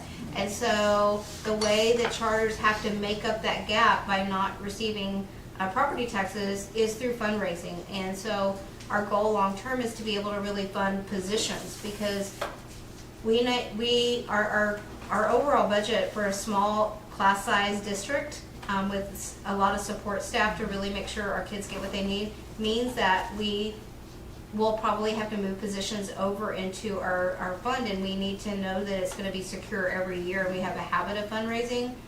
So that's our long-term goal, is to make sure we can retain our great staff. And so James and I have talked a lot about what this will look over year after year. So for next year, part of our goal is each one of our principals, and I've already talked to them, building kind of a wish list. If they want to have breakfast for their staff, or if they want to have snacks or whatever, really you're very limited on your general funds and your title funds on how you can spend those dollars. But your NYOS fund is the same as an activity fund. And so building them a budget for those kind of fun things that they can spend is a good intermediary goal for us to include in our NYOS fund. We will fund computers and build the lab, which is our commitment for this year out of the NYOS fund. That's great. That's my update. Great, thank you. Any questions for Dr. Roses? Okay, we'll move on to committee business. Item 6A is Board Development Committee. David Wittenflower.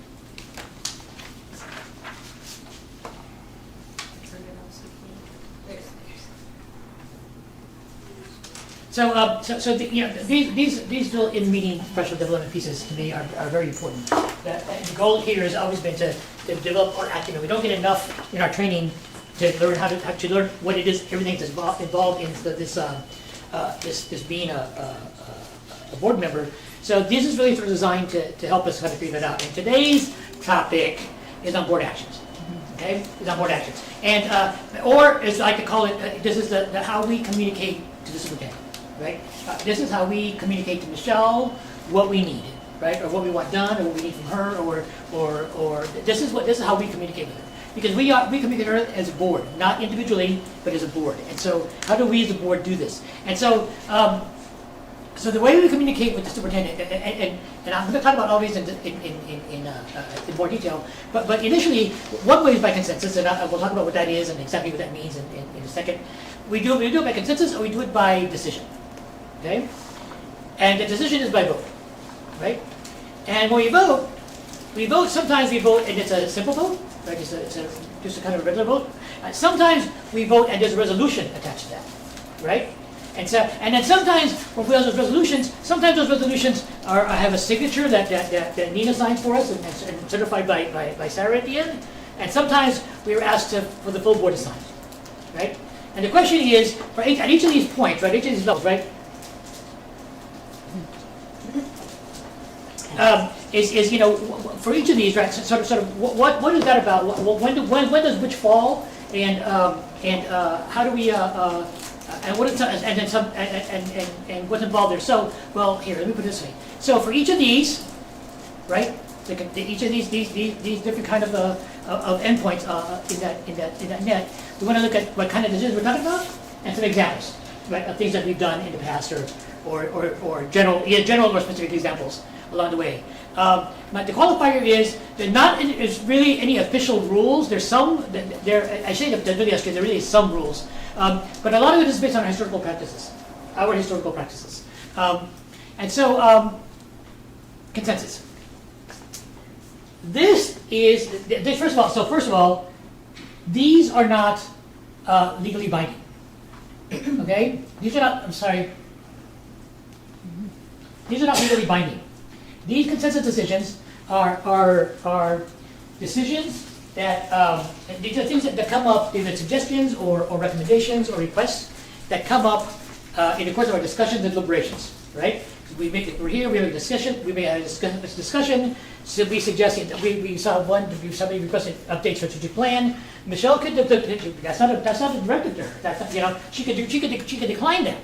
Right? She doesn't decline that. Yeah, she does that. We get the general sense of the room is you read the room, right? You say the room's in it, there's a consensus about it, that she may or may not do it, but these are not legally binding, right? These are not legally binding. Some of our actions are by simple vote. Now these are the kind of things that are, most of our actions are going to be simple votes, right?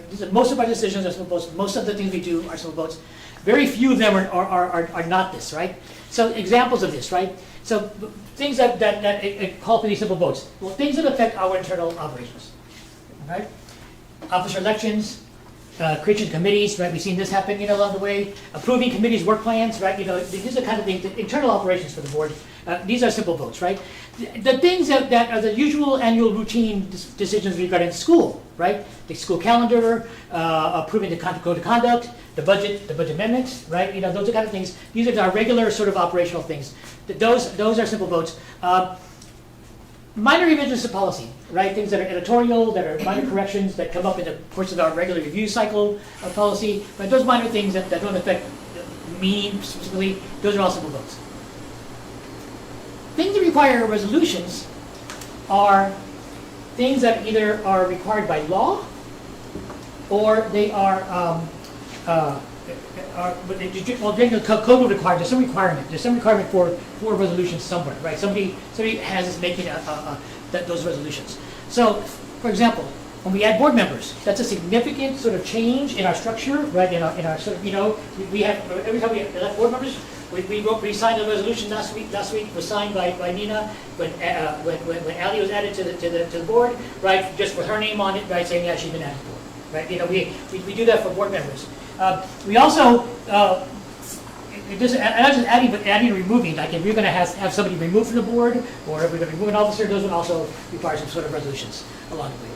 When we significantly revise policy, those are, we have requests in a few years ago about changing our cash handling policy, right? That's a significant change in how we, so we want to do that, those kind of changes by resolution.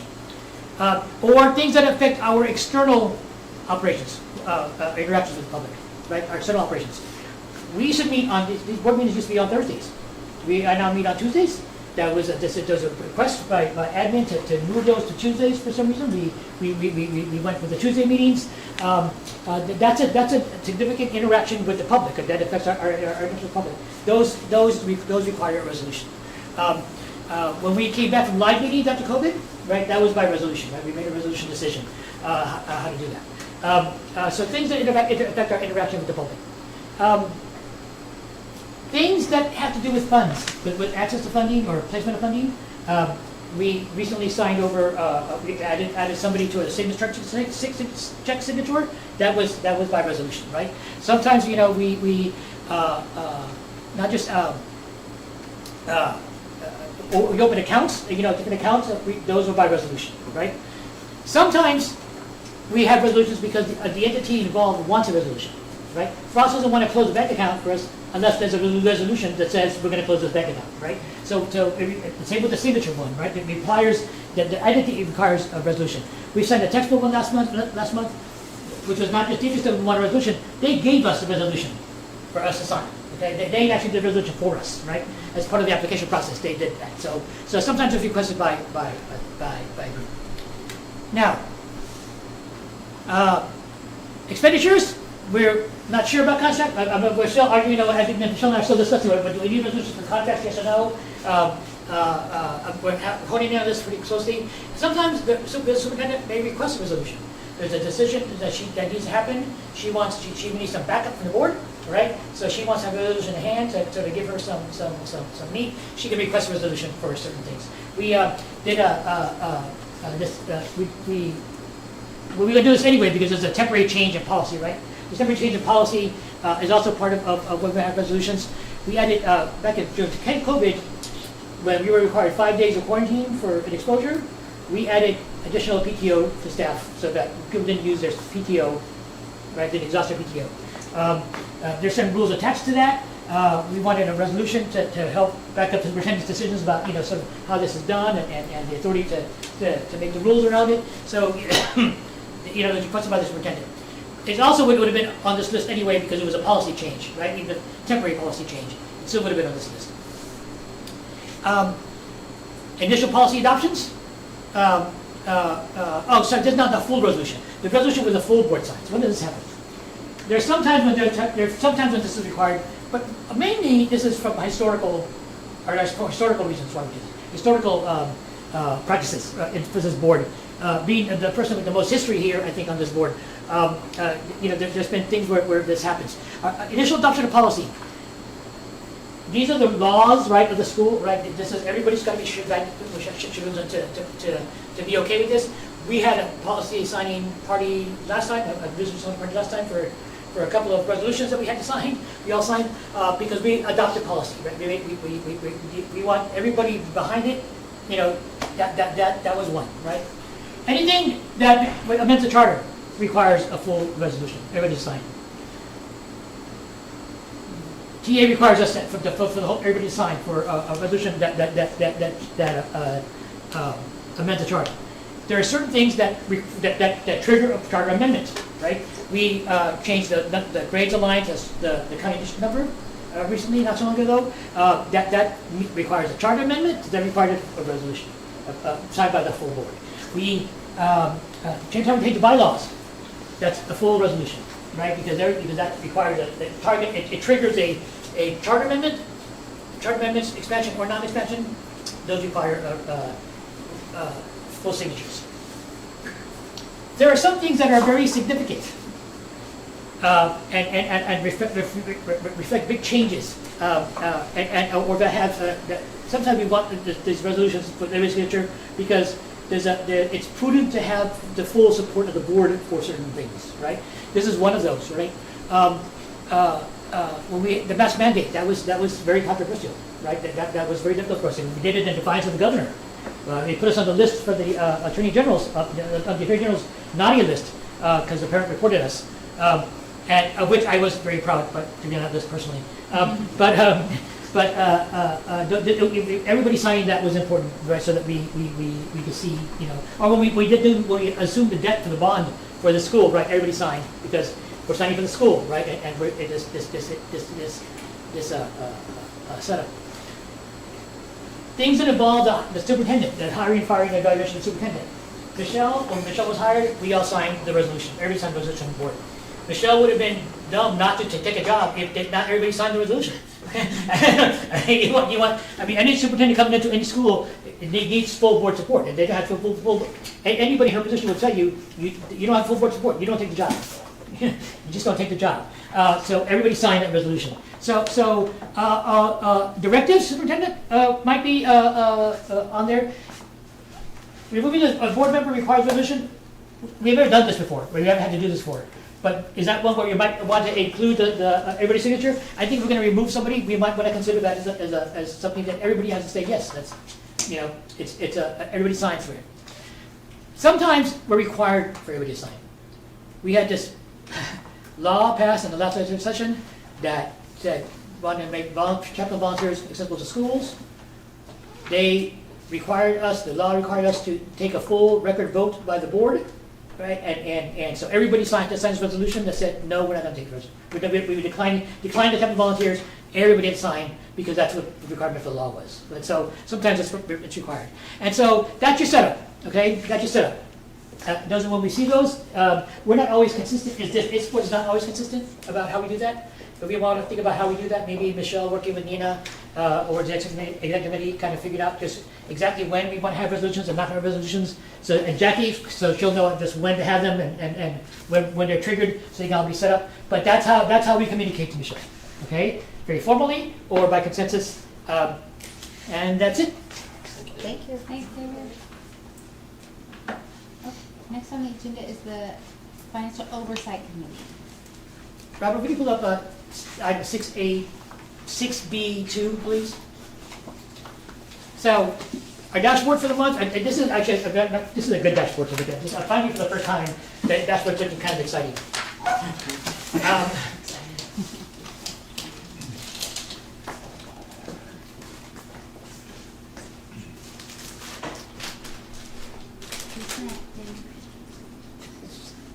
B2.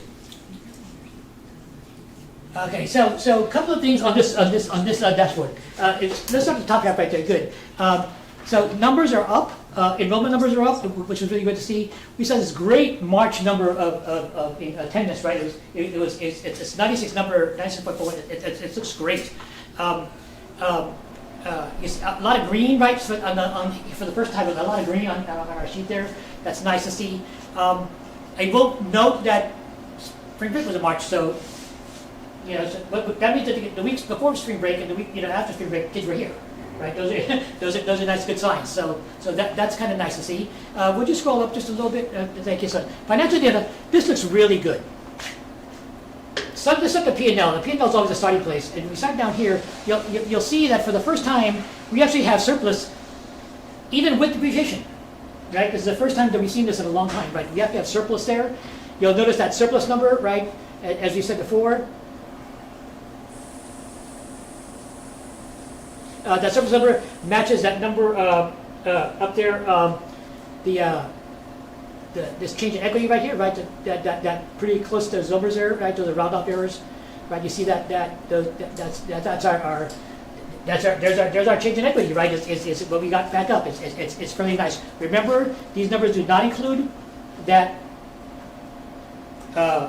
payment, right, for our principal payment or the capital expenditures. That's not part of the P&L. We're still working. We've been working. When we met FOC met last week, we were talking about specifically how to communicate that in this kind of format so that we know what the real deficit's going to be, what the cash deficit's going to be, right? The cash deficit's going to be.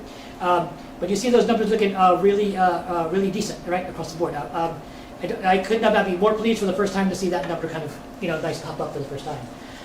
Would you scroll further down a little bit? Next page here. You'll see the graphs look really great here. Look at these trend.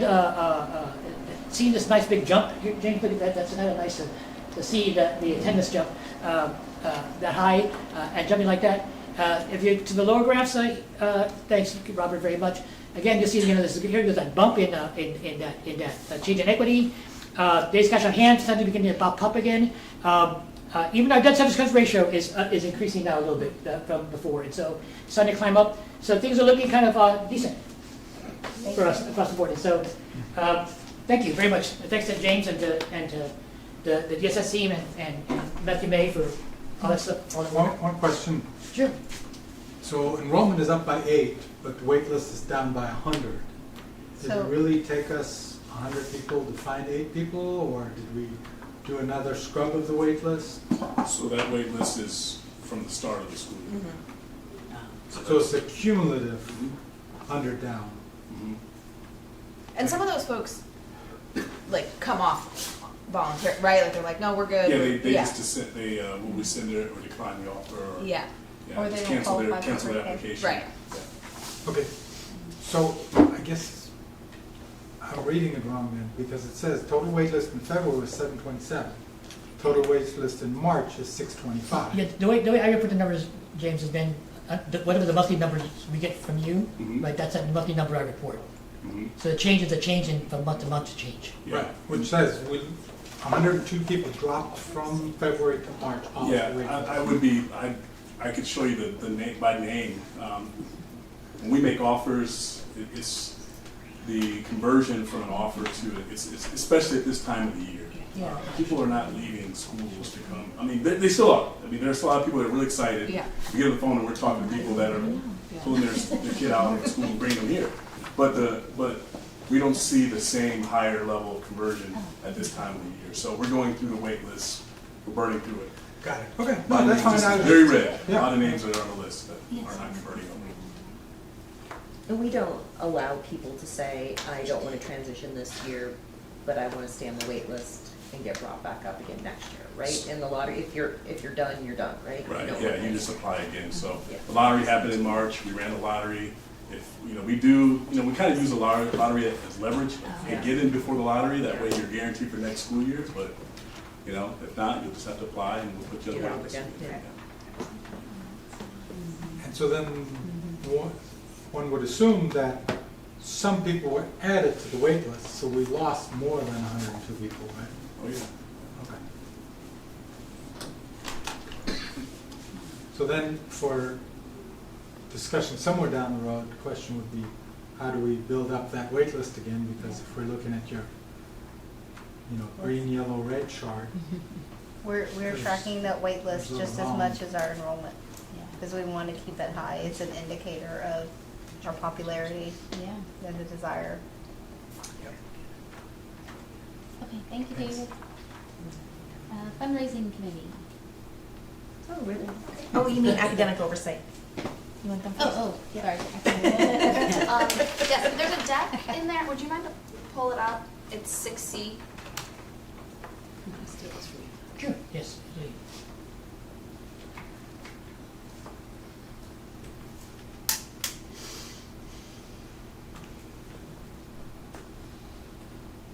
Thanks.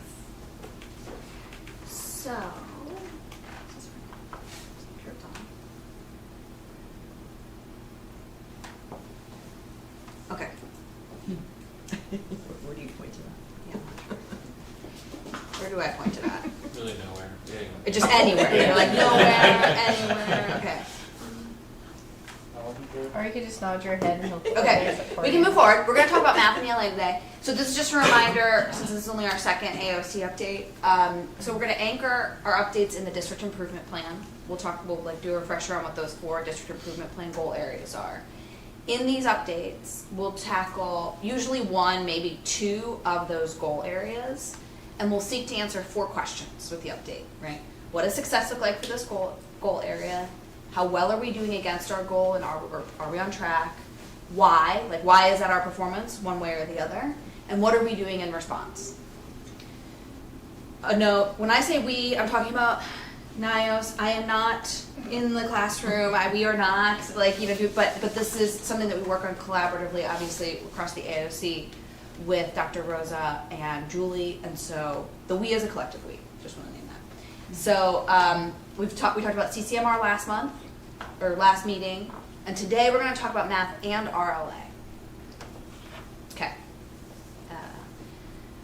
The first goal area is around RLA, right? So there's a goal and then there's performance objectives in the district improvement plan. So the goal and the performance objective in some cases are actually the same. In some cases they're not, because the performance objective is sort of a leading indicator of achieving the goal, or another, a contributing formative measure of achieving the goal. So we'll go in more detail on RLA and math in just a second, but these are the first 2 goal areas, and then the next slide shows the next 2 goal areas. Goal 3 is the CCMR goal area that we talked about last meeting. Goal 4 is NYOS will ensure high quality staff each year, and staff retention will increase. That will be our topic for next meeting. That'll be the one that we cover last. Just a note on this, because we're doing both math and RLA, and there's elementary and secondary, like the order of things is a little bit different on this one than it might be in some of our other updates. So we're going to first share what the goal is for RLA. Then we're going to share the progress against that goal in elementary and secondary. Then we'll do the same thing for math, and then we'll talk about sort of the why and what we're doing in response. Okay. So success for this goal is, if you look at performance objective 1, this year, student performance in reading English language arts, including the 2 lowest performing race and ethnicities and high focus students, will increase their progress measure by 3% as measured by this year's STAR scores. So STAR's happening later this month. We don't have that information yet, so this is just an update using the interim assessment information that we have. Can we just, real quick, I didn't tee you up for this, Michelle or Julie, would you mind to share, give a definition of the progress measure? Like what it means to say we're going to increase the progress measure by 3%? So it's based on the TEA progress measures that, again, We talked about it's what we does discussed 61% earlier. mean? Right. Right, so on the 61%, we're saying it's going to be 64%. For the student population. yes. Right, and For we were that talking about one. 1 grade level, so Yeah. you're talking about the aggregate that we showed at the time that I don't remember the number. That's correct, That one's going up by 3 points. for that demographic. And again, do we mean 3 points or 3%? It's a good question. It is percent, just like the percent sign says. Okay, so if, But it could be 3 percentage points. that's No, no, my no. question, is See, it? 3 percentage points and 3% are different. Yes. Right. Because if it was at 70%, 3 percentage points is much lower than if we said 3 points. So, Percent, so It's the seven, percent.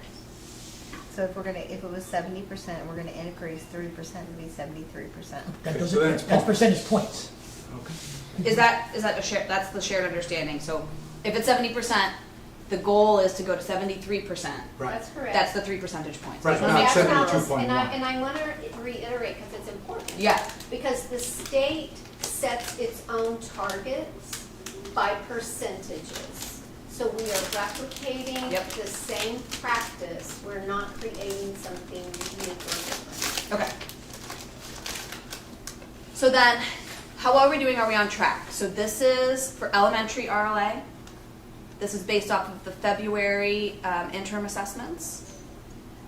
And what you'll see, I want to make sure, so Julie, please jump in here, or Dr. Pesta, if the charts show the performance, and below those where we have not on track or progress or not on track, those show the actual percentage growth. Students. That's right.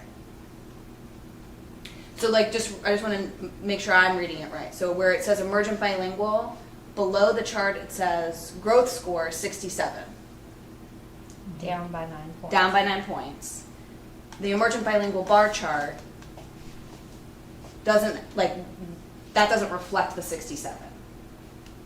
Those are two different measures that we're looking at. The bar is reflecting the different categories. Right, and the other one is the growth. That's right. Like we were So discussing. so the actual thing that measures the goal is what's written under the bar chart. Is that correct? Yes. Dr. Rosa worked on this, I think, with Paul. I did. Look at the predicted meets, because that's the state's standard. And so that will include also, predicted approaches, which would include also meets and masters. So you would take all of those together. Oh, I see. And you would have to Got take that, like, let's say these are the star scores. You would have to take the predicted approaches, meets, and masters, add all those together, and then compare that to what we did last year. Right. Right. And so what this is showing is their performance on this interim assessment. Yes. What we have written below there for emergent bilingual is the percentage. It's the score, and it's really just showing a comparative of how they performed previously to how they performed on this interim assessment. So this right are we here- showing growth or not Okay. growth? But the thing that we really want to pay attention to here is the emergent bilingual growth score, for example, is 67. So 60% of students met their growth score, Yes. which is down Down. by 9 points. Yes. Is that correct? Yes, that's my understanding. Julie, what do you want to add there? That 67 reflects, doesn't it, Michelle, the end of year star, what we received basically in our taper and our star from last year. Yes. And the interim is showing that they're not on track to meet that measure. They're down by 9 points. I see. From the reported TEA star data. So this 67 is last year. This is this part, these 3 bars added up is 9 points lower than 67. Got it. So can I just, I'm new, so I'll Please. apologize. No, in you don't advance. need to apologize. Why did we choose 3% as the goal? Because we have a data fellow named Paul, you've heard his name. Yep. And so looking at what was reasonable, what is achievable, we don't want to set a low bar, we want to set a high bar. And so it was looking at, and that's why you see those subgroups, because that, if we're effectively able to move those in particular, then it will benefit the whole group as well. So that 3% was a reasonable amount of growth. And I don't know if Julie would add to that, or. Well, we also consider what the TEA sets targets for Okay. school districts as well. In most of our areas, we are already surpassing that target, but we still rely upon what is their expectation Thank you. Yeah, NYOS was an A-rated district, and has been a B for the last 2 years, and we want to get back to an A, and so, you know, choosing a stretch growth is important. And just, this is a good question. The other thing is the district improvement plan. This is the first year that NYOS has had a district improvement plan. It's something that, like, all districts do. It's not like there's an improvement status or something that we're in. And that is something that Dr. Rosa developed. And so we adopted it for these updates because it's the thing that is sort of like most relevant for current updates, not looking sort of back too far in the past at like how our performance was last year, but like what is sort of a closer snapshot of what our performance is now. Okay. Is that helpful? Yeah, it is. Okay. Thank you. So taken as a whole here, our elementary RLA is mixed in terms of what our progress is so far.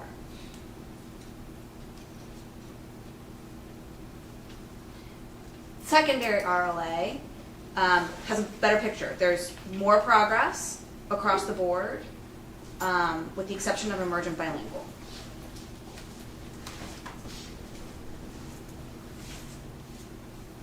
But it'll depend on how many kids are in each category to see where it moves the entire needle, right?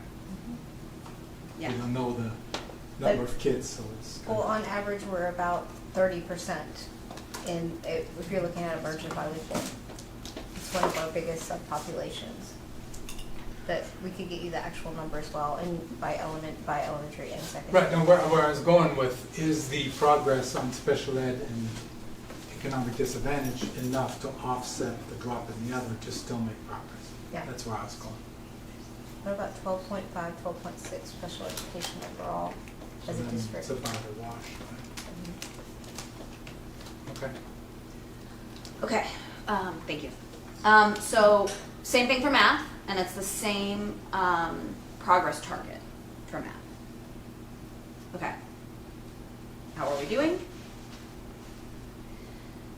In elementary math, across the board, we are not on track to meet our progress target.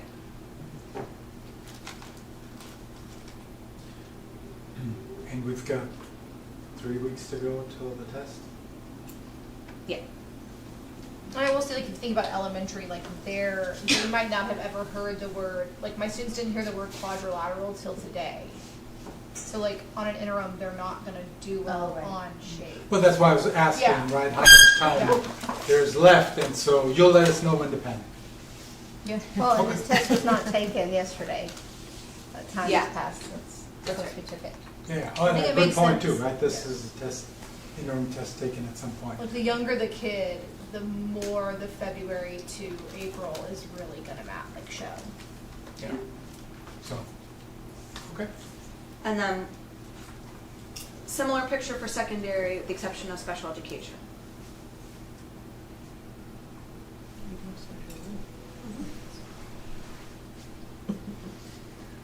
Okay, so why?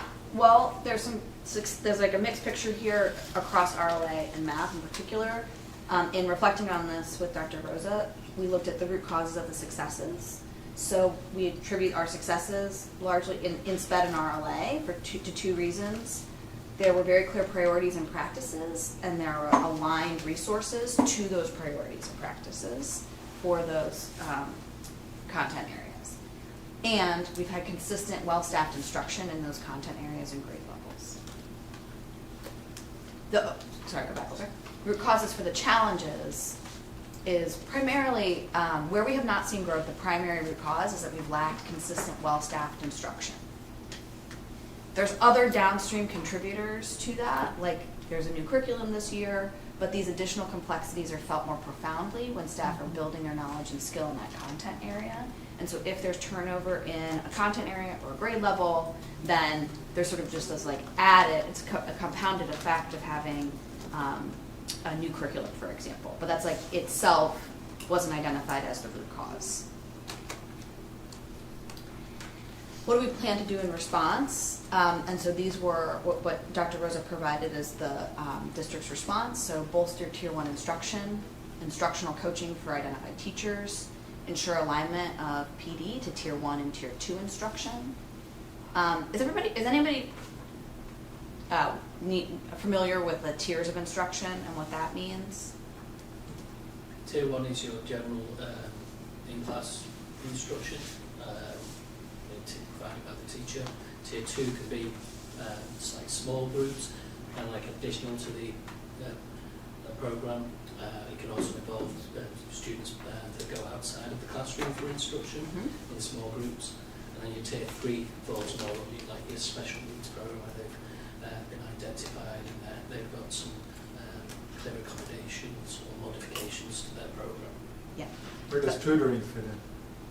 That's Depends which considered. type of tutoring too. Okay, before, after class with the teacher would be, I guess, then. So tier, when you, I'll add on to that, when you think about tier 1, think about the word all. All kids get tier 1 instruction, right?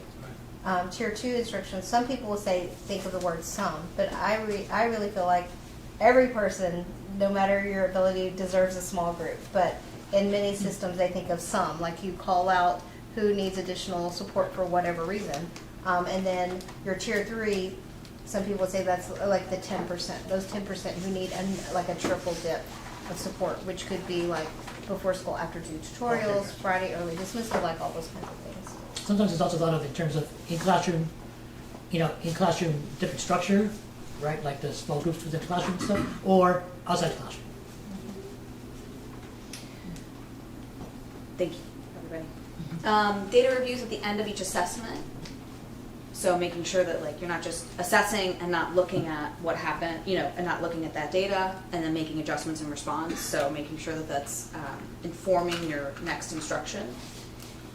In-class instructional adjustments in response to data during the day interventions. So TEC or win time. What's TEC stand for? Tech time. What is TEC, the actual TEC? Clubs. Tutoring, enrichment, and clubs. Okay.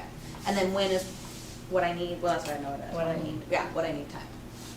Beyond the school day tutoring groups, so this happened on Fridays and during spring break. Formative assessments to ensure growth and identify areas of student or teacher growth. And district and campus administrator observations. Any of that you want to elaborate on, Dr. Rosa? Not unless somebody has a question. Okay. And then when Dr. Rose and I were reflecting on this together, one of the things that she shared was that that instruction is such a passion and focus of hers, and so I asked her if she would share some of the longer term responses that she's thinking of, and one of those is a new district office organization that, and I'll say my piece, and I would love for you to share more, Dr. Rosa, that will allow Dr. Rosa to spend more time on instruction for next year.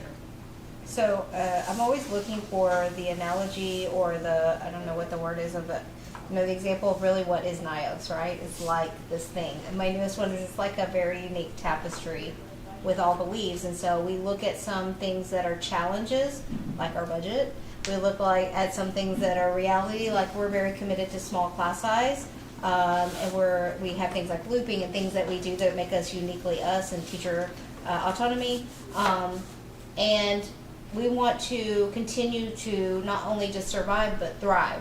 And one area that there's work that's endless, we'll always be doing it, is making sure our instructional program guarantees that every student makes the growth that they need to make. And so one of the ways, there's a lot of ways we're going to respond, but one of the ways, kind of recognizing all of that, is that we have a very limited budget.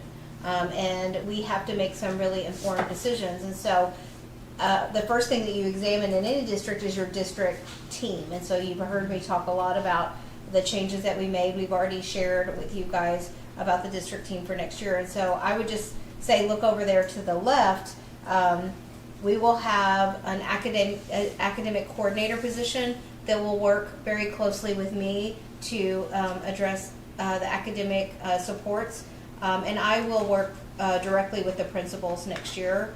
So that will allow for just conversations and making sure that all of our resources are being directed.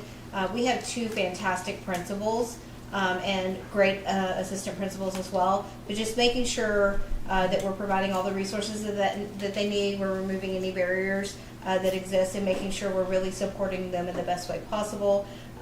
We're going to add, this year we only have a part-time emergent bilingual staff person, and that's one of our largest sub-pops, and you can see in that data, we're not getting the traction we need, so we're gonna make a full-time position to really kind of put our resources where it matters. And then we'll continue with our data fellow, who's Paul, who's going to work on that. So that's just one, it's a small way, but every little move and decision that we make is important, because it will allow us to respond to the needs of our students and of our staff. So you're saying you're not replacing Julie? I can't afford, and there is nobody to replace Julie. She's one of a kind. We can't afford that, and I do have a passion for instruction, and so trying to make really strategic decisions about how we lay things out. I think at the last meeting I shared, our Chief of Human Resources will serve next year as Chief of Human Resources and Operations. Right, so basically you've got a few direct. Take a bigger picture. I will never divorce myself from that side of things, but taking more of that leadership so then I can turn and lend more support to the campuses, and then also offering, all those supports. So we want to continue the things that are working and hone in on the things that we need to grow on that are not yet. Yep. Who will be the Chief of Human Resources and Operations? Matthew May. I do have a question. If you could go back to slide 7. Oh. And this may just be me. 7? I don't know. Oh, gotcha. I'm going. Yeah, keep going. Right there. Okay, so here we have our ELA, Reading and English Language Arts. And if you go one slide forward, we have RLA, which I'm assuming is the same thing, I saw that. but only confusing to people like me. Got it. No, it's a good question. Yeah. Okay. It took me a minute, but I just want to make sure. Some people just say ELA and some people say RLA. Yeah, ELA I would have gotten. But Yeah. ELA is a course, RLA is Reading Language Arts, it's a test. Okay. It could be somewhat consistent, so For sure. I don't get sidetracked. And some of the responses that I had listed, you have a flyer, I just saw it in Hassan's hand. When we had the Charter Growth Fund folks they had specific questions.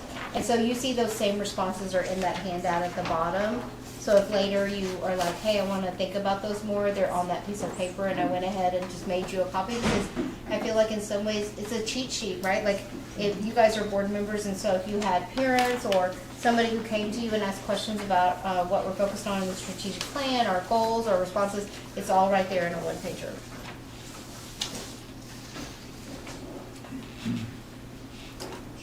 Okay, any question for AOC?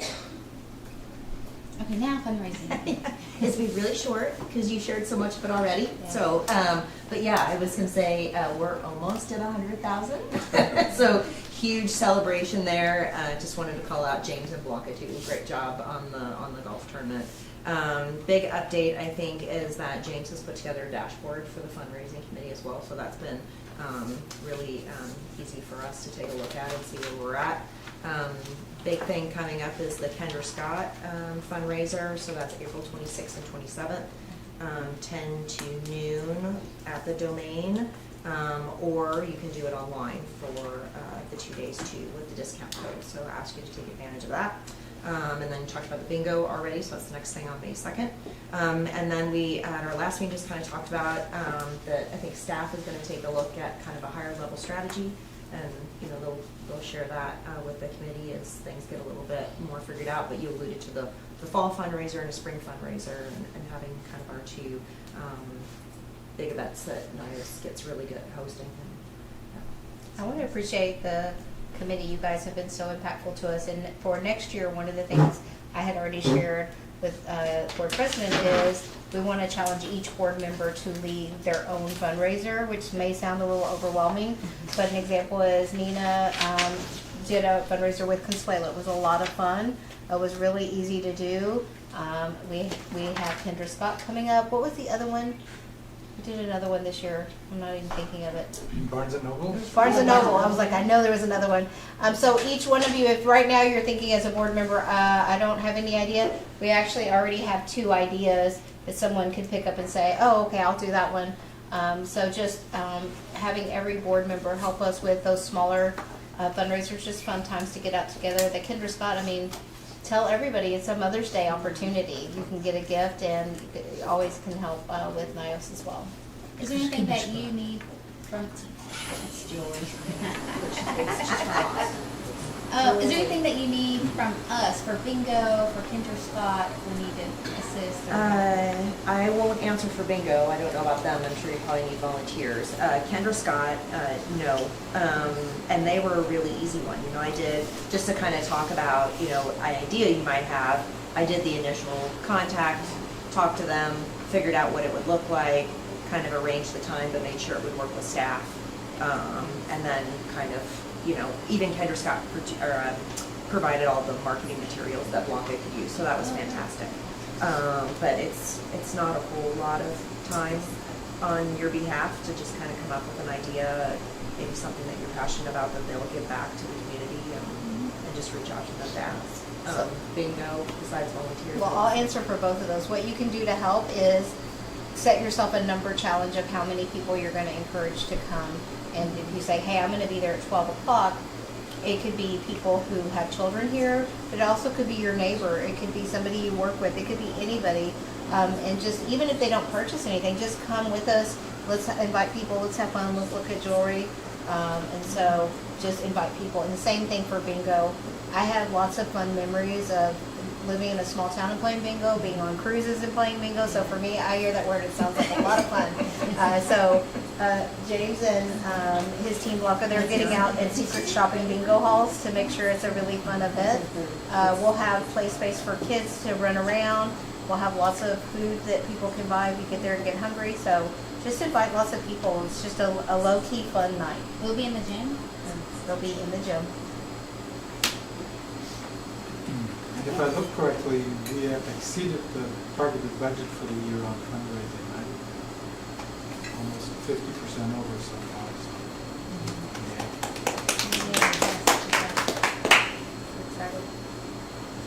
Okay. There's no other questions about fundraising. We'll move on to item 6E, which is the Superintendent Review Committee. And the committee has not met this month, but we did ask Dr. Rosa to submit the update on her goals, and so the things that she's working on and anything that she needs from us and how we can support her, because of course we want her to be successful. And so she submitted those last week, just an update, so we're doing quarterly updates on how she's doing on the goals, and we will be reviewing them and probably meet sometime this month. And then we'll provide an update at next month's meeting. And that's my update for superintendent review. Any questions? Okay, item 7 is our executive session. So the school board will meet in executive session in accordance with Texas Government Code 551.074, deliberations about personnel matters, specifically to discuss the appointment, employment, evaluation, reassignment, duties, discipline, or dismissal of a public officer, board member, or employee, and Texas Government Code 551.071, consultation with attorneys specifically to seek or receive legal advice regarding board bylaws, governance, and compliance with applicable laws. The board will go into executive session at 8:21 p.m.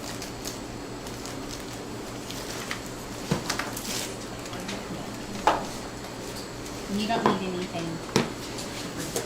I'm gonna break my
again, we're not taking any action today, and so we will move on to item 8, which is closing.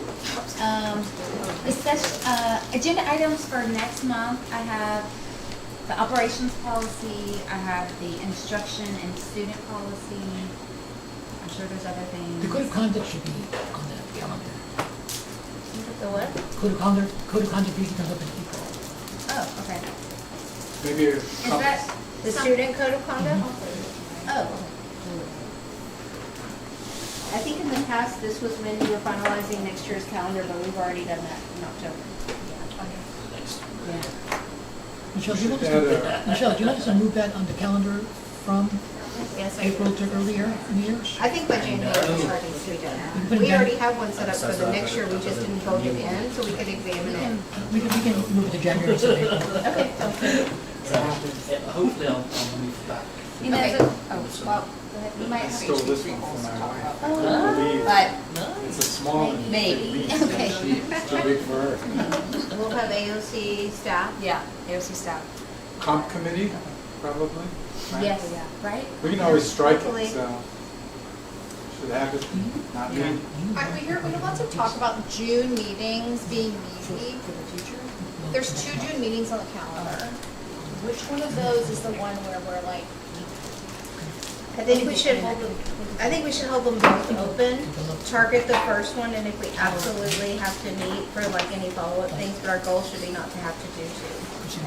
But there's always like contracts and all those kind of things, and so hopefully we'll, like I wanna target just having one, so we'll be driving towards that first one. If we get closer and we're like, you know what, if we skip that one and just did the last one, we can sweep everything, that like we'll just kind of, I'll be working with Nina and she can communicate with you guys like where we're at, but for right now, hold them both open. I'd also like thinking about quorum for summer. Cause I know like one of those Junes I can't make, so like Okay. making sure that we're gonna We're have not gonna enough have people people. to do the June meeting. So do you want Nina to reach out to everybody and Yeah. just get a feel for who can be booked on those dates? Yeah, we can do that. Not to say that someone will have to take my. I don't wanna Not- sign us up for a budget review for 25-26 yet, because we need to wait on everything, but I will share that, we have the second in command under James's day, Ann, and she is meeting this week, Thursday, with principals to go over initial first blush budgets. She showed me her template, which will allow them to kind of break it down into the subgroups. So we're on our way, and we'll do some adjusting, so that's very exciting. And I just want to say again, we did not eliminate any campus positions, which means a very tight budget. We're over 70-something, 77% staffing, well 10% over the recommended, so that means that our operating budget is very, very small. But it just forces us into fundraising, like everything you want, we're gonna fundraise for it.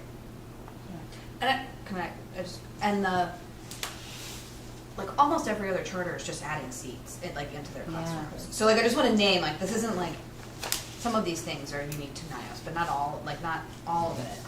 And like we've just really committed to like keeping class sizes small. Which is awesome. At this point, I'm collecting screenshots of every district that has a news story that they're adding seats. Because when they're saying adding seats, they're not talking about 22, they're talking about in the 30s. In the 30s, for sure, Yeah. the 30s, Yeah. yeah.